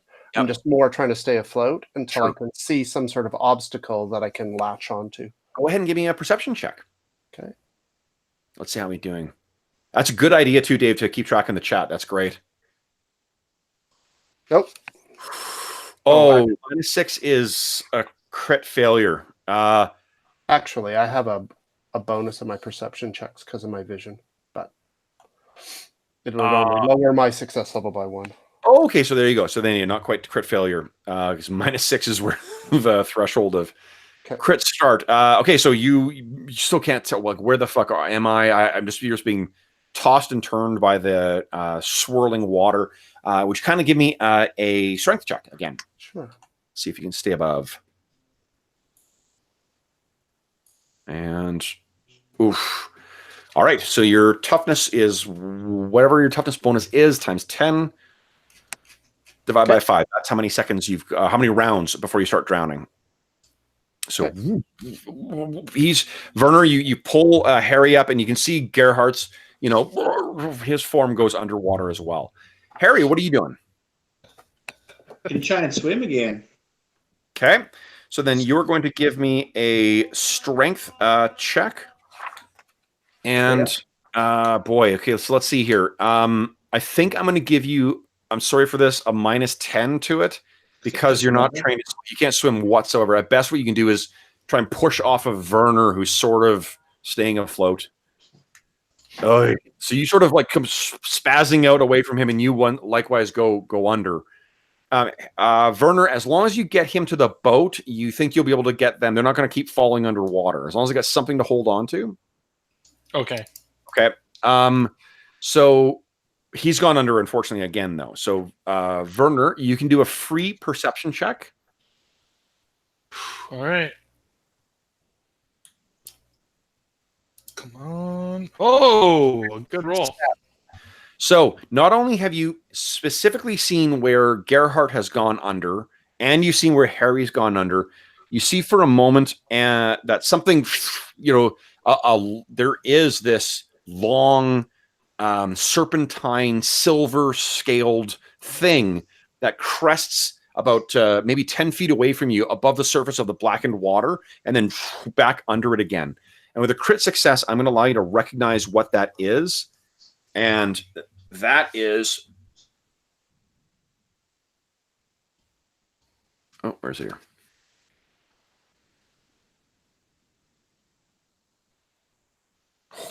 I was trying to remember the name of the thing. I think it is called a Reichland eel. And if you want to see what a Reichland eel looks like, first off, they are exceptionally tasty. Pickled, baked into a pie, incredibly good. Also a real good source of fishing from Stromdorf. However, is that showing up properly? Yeah, there you go.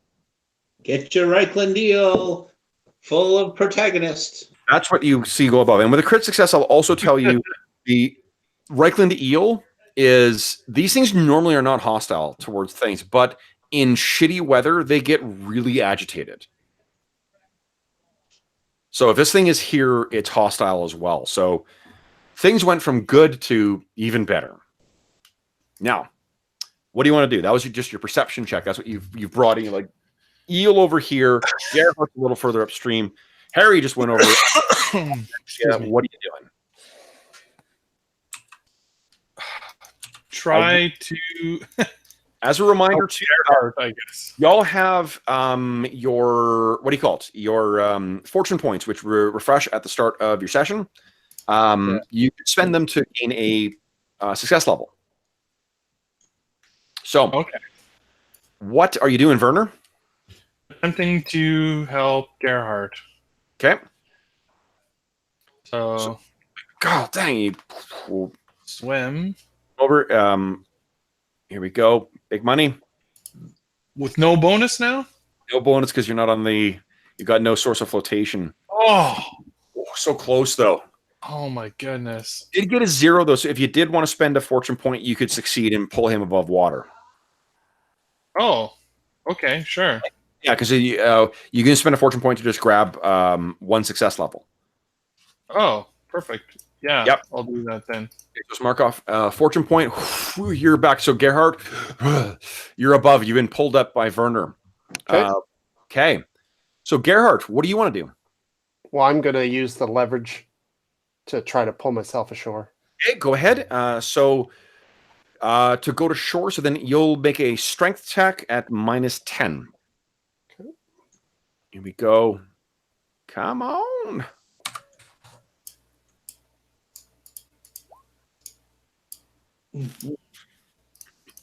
Well, I think it's time for a reroll. That's that's a good call. So Like- is it fortune or fate? Reroll is fortune as well. Okay. You can reroll or just buy a flat success level. Uh, There you go. Big money. Big money, big money. Not at least not a crit failure. So you push off and you try to make some distance, but it's you're just getting overwhelmed by these the waters here. It's ridiculous, and you seem to be back underwater again. Harry, what are you doing?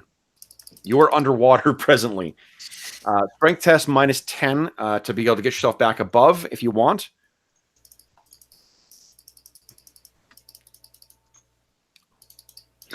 Oh, That's totally worth a reroll, I think. Yeah, That's resolve. I think. fumbling failure is probably a good good one fortune to reroll. All right.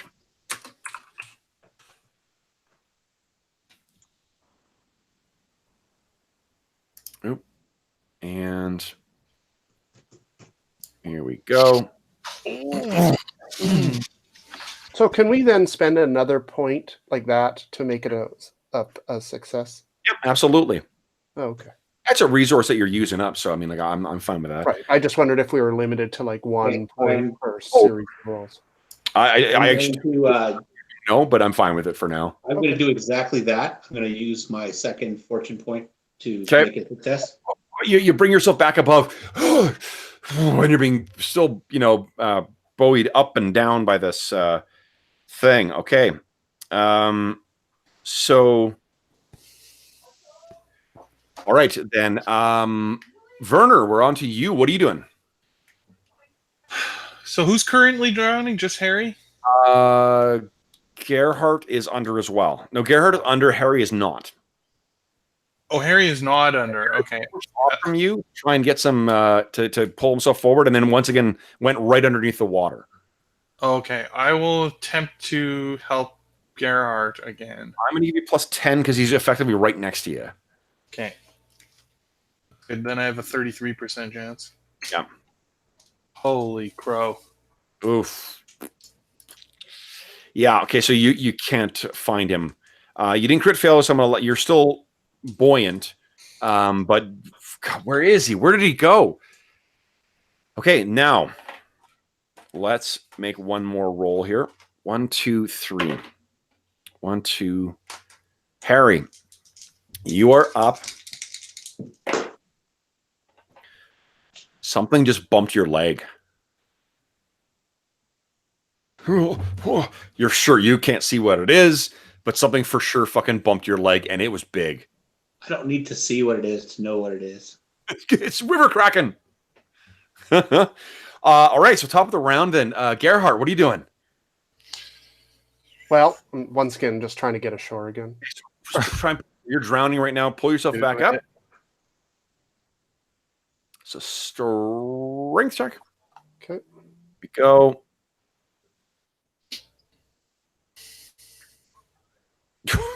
Oh, gosh. Oh, not great. It's not a crit failure, but you're still drowning. So it's another 5 seconds of holding your breath. Harry, what are you doing? I'm above water. Yep. Can I try to find which direction shore is? You can tell where. Yeah, I think you can see where shore is because you can see Stromdorf off sort of in the distance there. You're hoping that it's not going to fucking propel you past it in the darkness, though. Right. So do I need to make a cool check? Need to make no. I think you collected yourself. You just need to make a strength check at -10 to try and make some progress. You're flailing. Yeah, like you can picture it's a guy who does not know how to swim who's in the middle of oh so close. Oh my gosh, but do you have any fortune points left? No, I'm out of fortune points. Oh no. Because that was a crit, but it's a fumbling failure now. Oh no. Isn't there so I will not be denied or something like that using resolve or Oh yeah. There is. Hold on. It's on page. One sec here.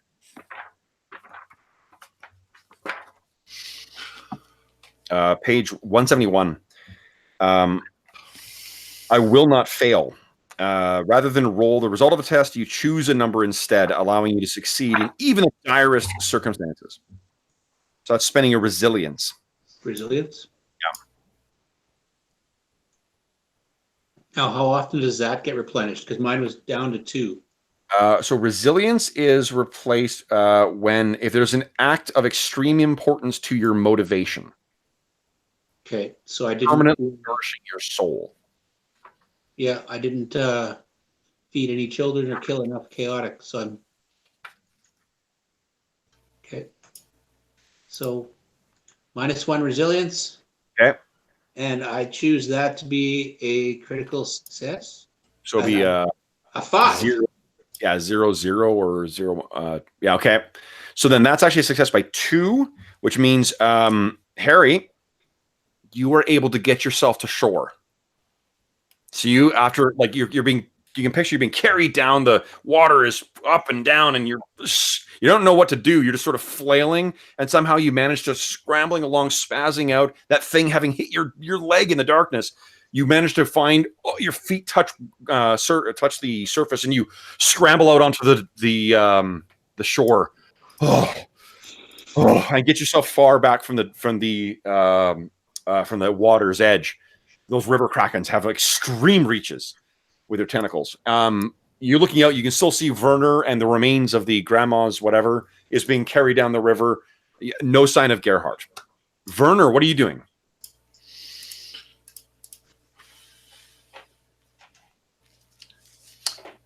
I guess still trying to help Gerhardt. Okay. Give me a swim check, please, to see if you can pull him up.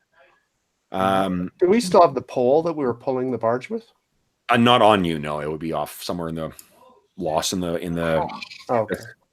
Man, nobody is actually a good swimmer. Okay, so yeah, unfortunately, you're flailing around in this water, and you're not able to find him. That doesn't mean you go under because you're trained. You're gonna be able to keep yourself buoyant. You just can't find him. Top of the round, Gerhardt, what are you doing? Well, I'm just trying to work my way towards the shore, right? Okay, so start give me a... okay, first off then, because you're not above the surface, would you kindly give me a perception check? Okay. See if you can... no penalty one way or the other, just a challenging perception check. Nice! Nice. So yeah, no problem. For 2 rounds, you're going to know the right direction to be going. Okay. So go ahead and give me a strength check, please, at -10. Oops. Nice! Oh, it's perception. Damn it, I was seeing the same thing. I saw it move. I'm like, oh, that's terrific. So I'm below the surface at the moment? Yeah. You've been 10 seconds below the surface. Okay.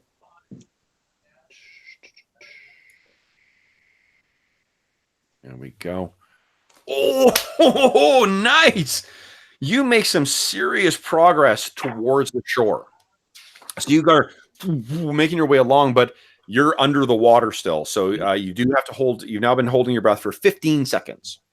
Okay. So can I use a fortune point here to give me another level of success to get closer to the shore or to get on shore? Okay, that's what I'll do. Okay. So you, if you guys are curious, it is your success level from the first roll you made +1. That's how many you need to make in order to make it to shore. So you are only 2 more success levels away from reaching the shore there, Gerhardt. Okay. Okay. Werner, what are you doing? Well, trying to swim for shore now then. Go ahead and give me a swim check. Away. Flat swim check. Yeah, because I think you don't even know where Gerhardt is at this point. Brah. Ugh. That's not great. So you know what? I think what's happened is you have spent so much of your own strength trying to help everyone else that now that you're just trying to protect yourself, your tank is empty. Your lungs are burning and you're just being Jesus and carried down the river.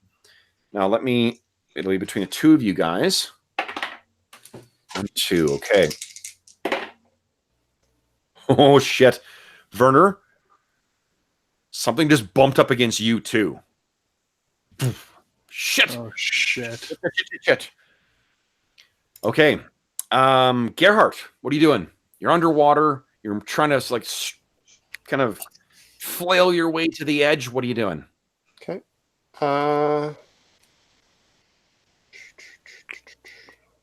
So endurance is supposed to give us a bonus in harsh conditions. Yep. The talent? Yeah, the endurance skill, the basic skill endurance. Oh, basic skill endurance. That would be something if I'm worried about you guys getting exhausted. Oh, okay. Yeah. Okay. Because I think there is an exhausted condition as well. Gotcha. Right, because they did add this version has a bunch of different conditions. Okay. I'm going to point out to you guys too. The dark powers are there to be called on, guys. Yeah, that's not an option for the priest of Safar calling on the force of chaos to survive. Save me, Nurgle! Nurgle, save me! Oh, I will convert. I will convert if you save my life. So, based on my last turn, am I being drawn towards the shore? I'm no longer being pulled out in the middle of the river. Through force of you're not being pulled out into the river, but you still are being carried down river. Okay. So it would be the reason why I'm asking is, could I take a turn to use my prey skill to gain, because it gives advantage in the following turn, right? Oh, interesting. Yeah, you know what? I will what I'll let you do is you can pray and make your strength check. Okay. Okay, because your strength is part of your move, I'll say. Okay. So let's see if if Sigmar is with you. Hopefully. Come on, Sigmar. Oh, No. Oh my god. Too much water. maybe it's time for Nurgle. Yes, you say Sigmar's not home. Perhaps you called Nurgle. Sigmar places obstacles before us to test our piety. I do love, that's another little mechanical flourish I do love about this, is being able to use prey to generate advantage in combat. That's another fucking cool thing. Okay, however, fortunately you didn't get a crit failure, which I think would have cut into your drowning time. But let's see how your strength does, though. You got -10 to strength. Oh, crit success! Holy shit! So what I'll let you do is not only do you sort of surface and start making your way along, you're going to give plus 20 to Jeff. Okay. So Like Burner, as he's getting drawn by, I like reach out and try to grab him. Yep. Okay. This is kind of a Sigmar helps those. That gets me ashore because I only needed 2 more success levels, right? Yes, you're definitely ashore, and you're going to give a big boost to Werner. So Werner, give us a swim check, please, with plus 20.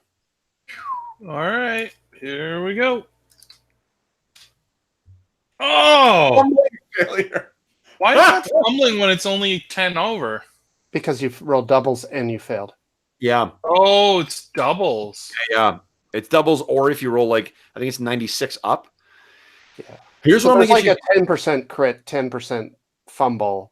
But do you have any? But it's just built into the thing. So the higher your skill gets, the more often you crit. Oh yeah. That's what this game needed, was more chances to make the things hard to do. Yeah.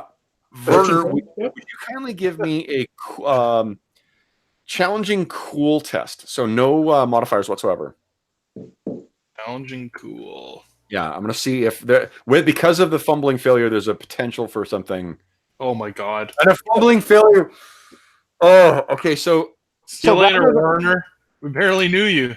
So what happens is, Werner, you're splashing along, and all you've got in your head is that thing that just hit you. And then suddenly something grabs you by the arm, and you immediately think it's a fucking eel. So before you know it's actually Gerhardt, what is it that you would do? Now, you're not, just to clarify, you're not going to be able to draw a weapon in this water. You know that that's I think I would just try to fight him off. Okay, so give me let's see here. I think unarmed is an actual skill. So if you don't have points in that, then you just make a weapon skill check. So it's opposed? No, because I don't think you know that he's going to be attacking you. Like, I have not been making for the eel. Melee basic. Melee basic is like most basic is like what do you call it? Like swords, maces, kind of the plain Jane types. Let's just see if I'm making this more. Basic is all your basic hand weapons, cudgels and swords, and yeah, it's not like brawling. I don't think it is. It's generic. It's just generic weapons. Yeah, brawling is a specialization. So, like if I'm not even trained at it, it's like I'm. Well, it's not that you're incapable. It's just that it's a basic skill, so you can just make a weapon skill check then. So just click on your WS characteristic. WS. Okay. Failure. Okay, so Gerhardt, you do see he sort of flails out and swings wildly at you, but misses completely. Okay. Okay, but you're able to make it to the shore. I think you maybe at that you sort of let him go, or he slips out of your grasp or something, and you make it to the shore. So Harry, you've been studying this, and you see your big Sigmarite companion comes lumbering out of the water as well. Werner. Okay, so I guess we're at the top of round now. Harry, what have you been doing during this? I didn't ask you what you did during that round. Harry's just trying to collect himself and figure out if he can help his compatriots, but he's got no rope and he's got no hope. Okay, so you do see Gerhardt making his way out. So if you make your way out, you could sort of help him out of the kind of fast flowing water. Yeah, once Gerhardt's near the shore, I'll run down and pull him out. Okay, so Gerhardt, Harry helps you off as well too. Okay. Vern, I guess next round, unless either of you guys want to do anything, it'll just be up to Werner to make another swim check, try and get to shore here. Can we make a perception check at this point to see what's downriver? Sure. Yeah. Okay. We'll follow along, so that if Werner's being pulled downriver, we can go with. Gerhardt, fumbling failure. We still can't see. I think you. What that would be is, oh gosh. I think that would be that you see there's a boat floating further ahead, And if Werner just swims down river and not for the shore, he'll be able to pull himself out of water. Okay. Well, I yell at him, go for the boat. So, Werner, you hear him saying, go for the boat. Should I make a perception to see if I Make see a it? perception. See if you can tell what the fuck he's talking about. Do I see a boat? I do. Crit success. Okay, so you look over it, like, you don't know what the hell he's talking about. You can clearly see this where things are. Because of the crit success as well, I will let you make the eel's going to come in and try and get a bite off on you. I will let you make a dodge check this time, so you can try and get yourself out of the way of this thing. Okay. Or weapons, whatever's better, your dodge or your WS, your raw WS, because it's a brawling check. Oh, I actually have decent dodge. You have decent dodge? Okay. So why don't you that won't be, you get to act before the eel does. But what do you want to do? So there's no boat. You don't know what he's talking about. And you can see this eel is coming in on you. Panickedly swimming towards the shore now. Yeah, the eels are about 6 or 7 feet long too. Like there's a whole lot of meat on those suckers. And again, they're normally fairly placid, just -7. Okay. Do you have any fortune points left? I do have a fortune point. Because a -7 is a crit failure, or effectively a crit failure. Anything that's a -6 SL or worse is effectively a crit failure. It's the same result as if you. Okay. Yeah. That's a real bad roll. All right, I guess. Result. We'll use it. The River Teufel so far has been a harsh mistress. Yes. And you only need one fucking success here. Like, that's all you need to get to shore. River Warden seems not like a good choice for a character that I made. Don't anybody say anything about Alanis Morissette or I'll slap you. There we go. So I used my fortune point, so I guess I'm not instantly dead. No, you can why not re-roll? Like you. Oh, you get to re-roll. Oh, okay. With it. Yeah, like you're not. It's not like you're going to do worse than a -7. You're already at crit failure range. Okay, so you're just failing, not crit failing. So you just don't make any headway. Right. Okay, so you're swimming along. However, this does mean I need you to make a dodge check, please. Let's see how our friend the eel, Albert the eel. Dodge. Come on. Do better than him. Fumbling failure. Good Lord. If rolling in the 90s was what we were trying to do, I would be amazing at this game. All right, so like I said, I think in like 3 adventures I've made like 1 or 2 rolls.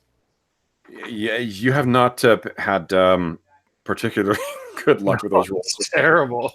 All right, so then this thing bites you. I rolled a 35, which means I got 6 success levels. Holy shit. Yeah. Fortunately, you do have armor in every area now, so there's that. So that's an upside to this. There is that. The hit location is, I'm going to print this shit off for next session as well, too, because I should have this stuff out. 53. It's your body. So there's that. And the total damage is, let's see here. It's because, and this is a massive success. So this is the only reason this number is so high. It's 10 points of damage. But you do get to apply your armor to that and your toughness bonus. Wow. So where did he hit me? Your body. So I have 1 armor and my toughness is... I'll bring your tokens over as well, guys, because I think I left them on... Probably somewhere like 3 or so. Where is it? It's in your characteristics. Under the T in your characteristics. Yeah, TB is your toughness bonus. T. Oh, the T. Yeah. 2. Yeah, let's see here. So -3, so I take 7 damage to the body. Plus your armor. Yeah, that is with my armor. I have 1 armor. Right. And 2 toughness. Oh, and 2 toughness. He did 10 damage. Yikes. Okay, so where's do we see this? Do we see the like eel sort of crest and bite at him? I think he hit him in the body. Body probably would have been below the surface. But I mean, how does Werner react to this eel snap at its jaws on his ribs? I honestly, at this point, with how terrible he's rolling, he is just seeing his life flash before his eyes. He thinks this is how he's going to die. He's like, I'm going to be famous for being the worst river warden ever. Oh, no. What is he, does he scream out or something like that?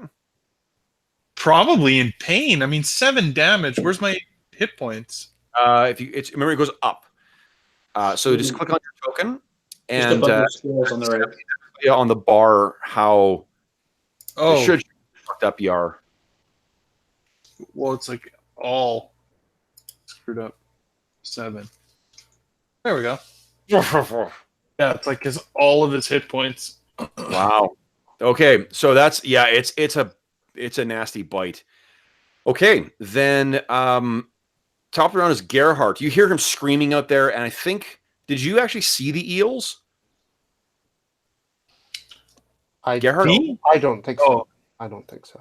Okay, so I mean, man, I think building on what Harry was saying before, he's screaming out something about a river kraken. Right. Well, I will assume that's obviously what has got him. Oh my god. Right. But can I actually see?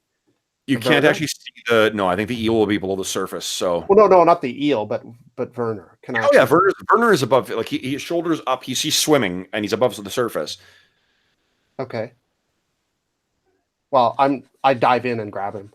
Okay, so give me a strength check at -10 because you cannot swim.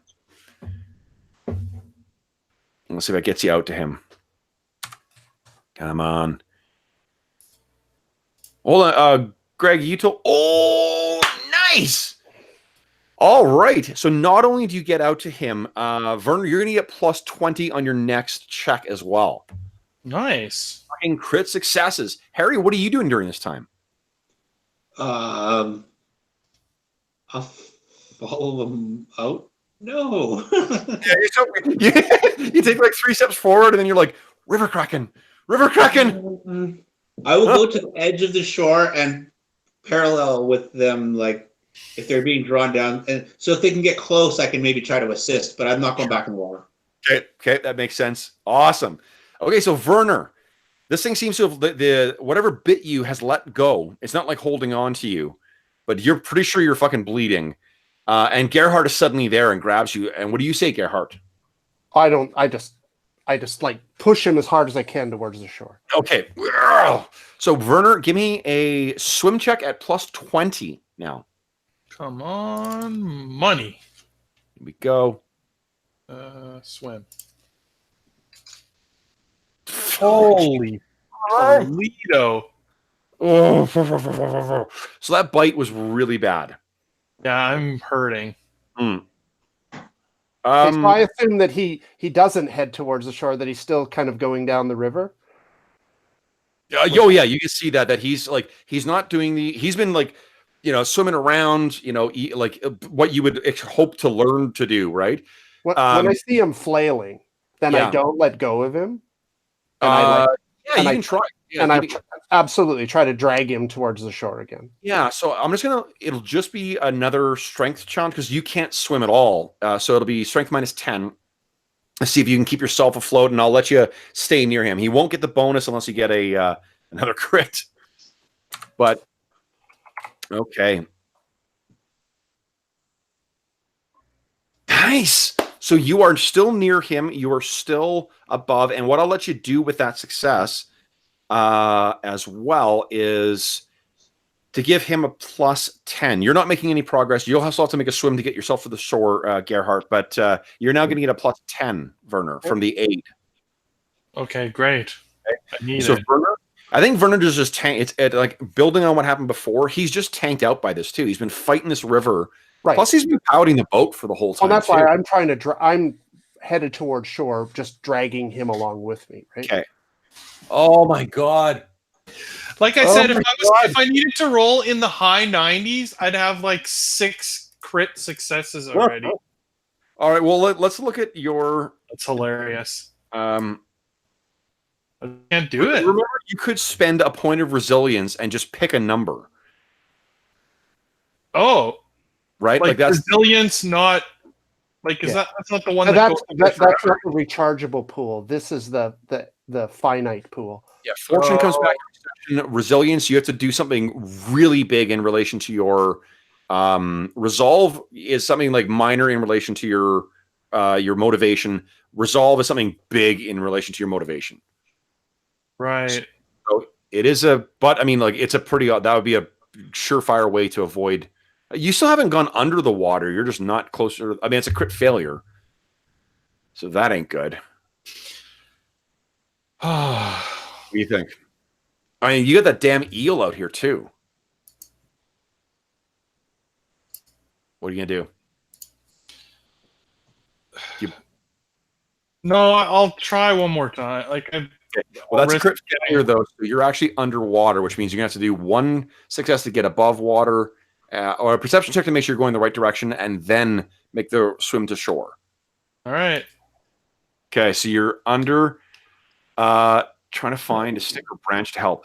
Yeah, give me a perception check there, Harry. I did, and I failed. Oh, shit. I hit the perception check. I'm like, oh, I should say what I'm doing. I'm like, oh, I'll just write it in case they You know notice. what? So, like in the fiction, I imagine that whatever, like with the wind and the rain and whatever else, and the river would have probably gone up. Whatever would have been loose detritus sitting near the shore probably was carried away by the river already. Yeah. You know. So okay. So then we're at, I guess, Gerhard again. So Werner, not only has he not gotten to the shore, he's actually underwater now. Okay. So how close am I? Because I've had 3 success levels since I re-entered the water. You're still at you need one success to get back to shore. Yeah. And then you also need to get him up, and that's a separate thing. Right. So I mean, if I get a success and I get to shore, can I just not pull him out of the water? Because I haven't let go of him, right?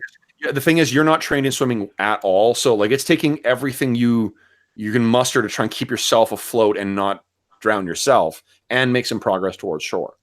Okay. Well, I'm going to call upon Sigmar for inspiration and then head towards shore, dragging Werner as best as I can. Okay. So I'll make a pray check. Okay, here we go. Nope. Sigmar once again says, "Get fucked." Okay. And let's see how your strength check -10. Hey. Not to jinx. Oh, so you only got one success, which means you can either pull Werner up or you can make it to shore. I'm going to spend my final fortune point to both get ashore and drag him up by giving myself an extra success level. So Werner's back up. He doesn't need to make a success check or a perception check to try and find what way to shore, and you make your way to shore. He's slipped out of your grasp, so you're not able to help him anymore, but you're back ashore. Okay. He just needs to roll one swim check. You just need one swim check, and then you're fine. Oh, hold on. Sorry, eel.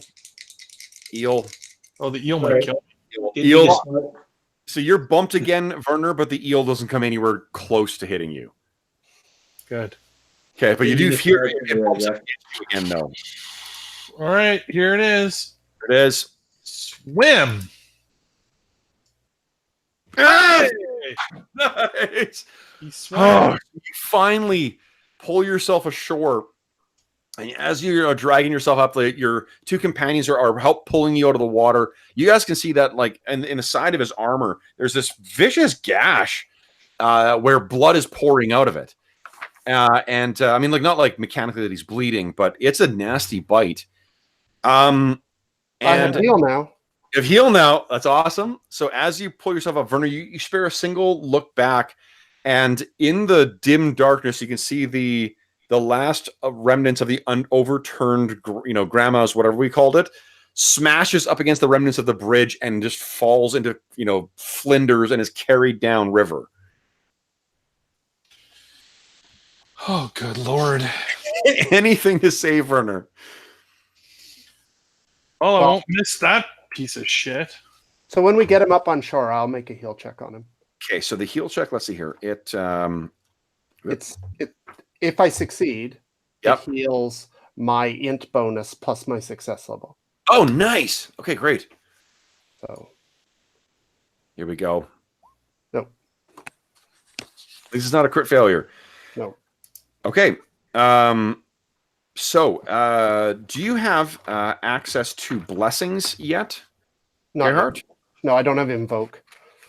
Okay. I need invoke or whatever the other one is. So yeah, Okay. that's in my tier, but I haven't bought it yet. Buddy. Okay, cool. So as you guys drag yourself out, Werner, you in particular, like your legs are rubber, your arms are exhausted. You feel like you've been lifting something for hours, and you're finally able to put this, because during this whole time you've been combating the river, right? Like you've been the one who's been keeping the old lady, whatever the hell, afloat. Right. Indeed. Yeah. You guys are, however, at the base of the gates or the walls, I should say, of Stromdorf. So you have reached your destination. What will you find inside? We'll find out in 2 weeks' time. So let's talk about some XP for tonight, though. Talk about a new boat. Yeah, really. So in retrospect, next time let's walk. Yeah. Mud seems much less hazardous than river krakens. I can tell you. So it just so happens river travel normally will not be this difficult. It just so happens that the two stupid adventures that I picked, both of them start with the same shitty weather. So this will not be a theme going forward, and will not make all river travel. River travel is a lot faster and a lot safer than what overland travel is. It's just that, both of these things start really terribly. Okay, so let me see here. Rewards. Oh, I saw that Walter. Yeah, Walter was hoping you don't drown. Damn, hope they don't drown. Oh, man. Me too. Oh, yeah, a question about Werner. What's the big bottle you're drinking? Oh, this thing? Oh, it's just water. You ran out of your Johnny Walker. Oh no. Okay. It's got to intermix. When you're drinking whiskey straight, it's good to have a little bit of water every once in a while. That's a tip of home. Just smooth it out. All right. Oh, yeah, the old bullet bourbon. That's the birthday bullet bourbon, isn't it? Yep. All right. So, guys, so first off, there, I believe, Greg, what is it you get for hitting your short-term? I don't know. That's because they talk about your long-term goal. Yeah, achieving your ambitions. If you achieve your short-term ambition, you get plus 50 XP. Oh, So, congratulations, Gerhard. You got 50 XP yourself. nice. And then each of you guys. Now, I think you guys did do. I have the option of performance of poor, good, or exceptional. And I think that in light of the river hazard, I think you guys did an exceptionally good job of rolling with the punches on that. So you will also gain 125 XP for tonight's session. Nice. Yeah. So, after, and unfortunately, I think you have to bank that. You can't spend it right away. No. Yeah, but that's a sweet bit of XP for tonight. So cool. Let's get out of the screen here, or the game, and then we'll commence with the outro.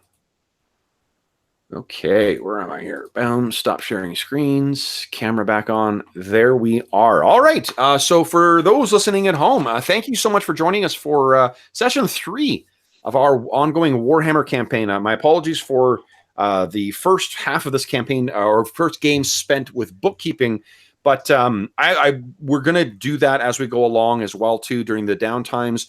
partly because I mean we need to do this anyway, and I think as is evident from tonight, it's been helpful for all of us doing this together, so we can learn a system that is a little complex and also something that we're not familiar with, and also give an opportunity for the DM to make some pretty big mistakes and then have the players correct him on it. So that's all helpful. We're all learning. As always, if you have any comments, questions, or concerns regarding the session, please don't hesitate to leave a comment in the comment section below, or you can shoot me a tweet on Twitter. I am there as @DungeonMusings. You can also shoot me an email. My email address is dungeonmusings@gmail.com. In addition, if you enjoy the content and you're new to the channel, I'd ask you to consider hitting subscribe on the channel. And if you do want to get notifications for when we are playing, make sure to hit the bell icon there too. That'll tell you every time we go live with one of our regular sessions. Also, you can see that there is a link in the description of the video to something called Heroes Save Villages. That is the charity fundraising campaign that we're running on the channel. And it's something where we've linked up with the SOS Children's Villages International charity, which is a really terrific charity that provides advocacy and direct benefits for children living in really, really rough circumstances. If you click through the link, you can learn all about the Heroes Save Villages campaign itself, as well as the SOS Children's Villages charity. And you can see some of the neat rewards we've got for donors. Some of these run the gamut from me running a session for you to giving our players a fate point or a resolve point or something to help them along to suffer the travails that I am going to be putting them through. That is, of course, completely optional. I don't want anyone to feel obligated to go through to that. But if you enjoy the content, if you enjoy the session, I just ask that you consider clicking through and learning more about the charity. All the money, incidentally, goes to the charity directly. None of it gets eaten up by middlemen. None of it goes to the channel. It's all just to benefit the people at SOS Children's Villages International to do the very good work that they're doing. And last but not least, I want to thank my players. Guys, thanks for making my Friday night so special and kicking off an important milestone for any of our ongoing campaigns, which is that I try and drown your characters. So Dave, Jeff, and Greg, thanks so much for playing tonight, guys. This was a lot of fun. Oh, yeah, as always. Yes. Thanks, Kevin. Thanks, Kevin. I signed up to fight chaos monsters, not a goddamn river. So, all right. So then, otherwise, so I will see everybody back in 2 weeks' time. And again, for those listening at home, thanks so much for watching and happy gaming.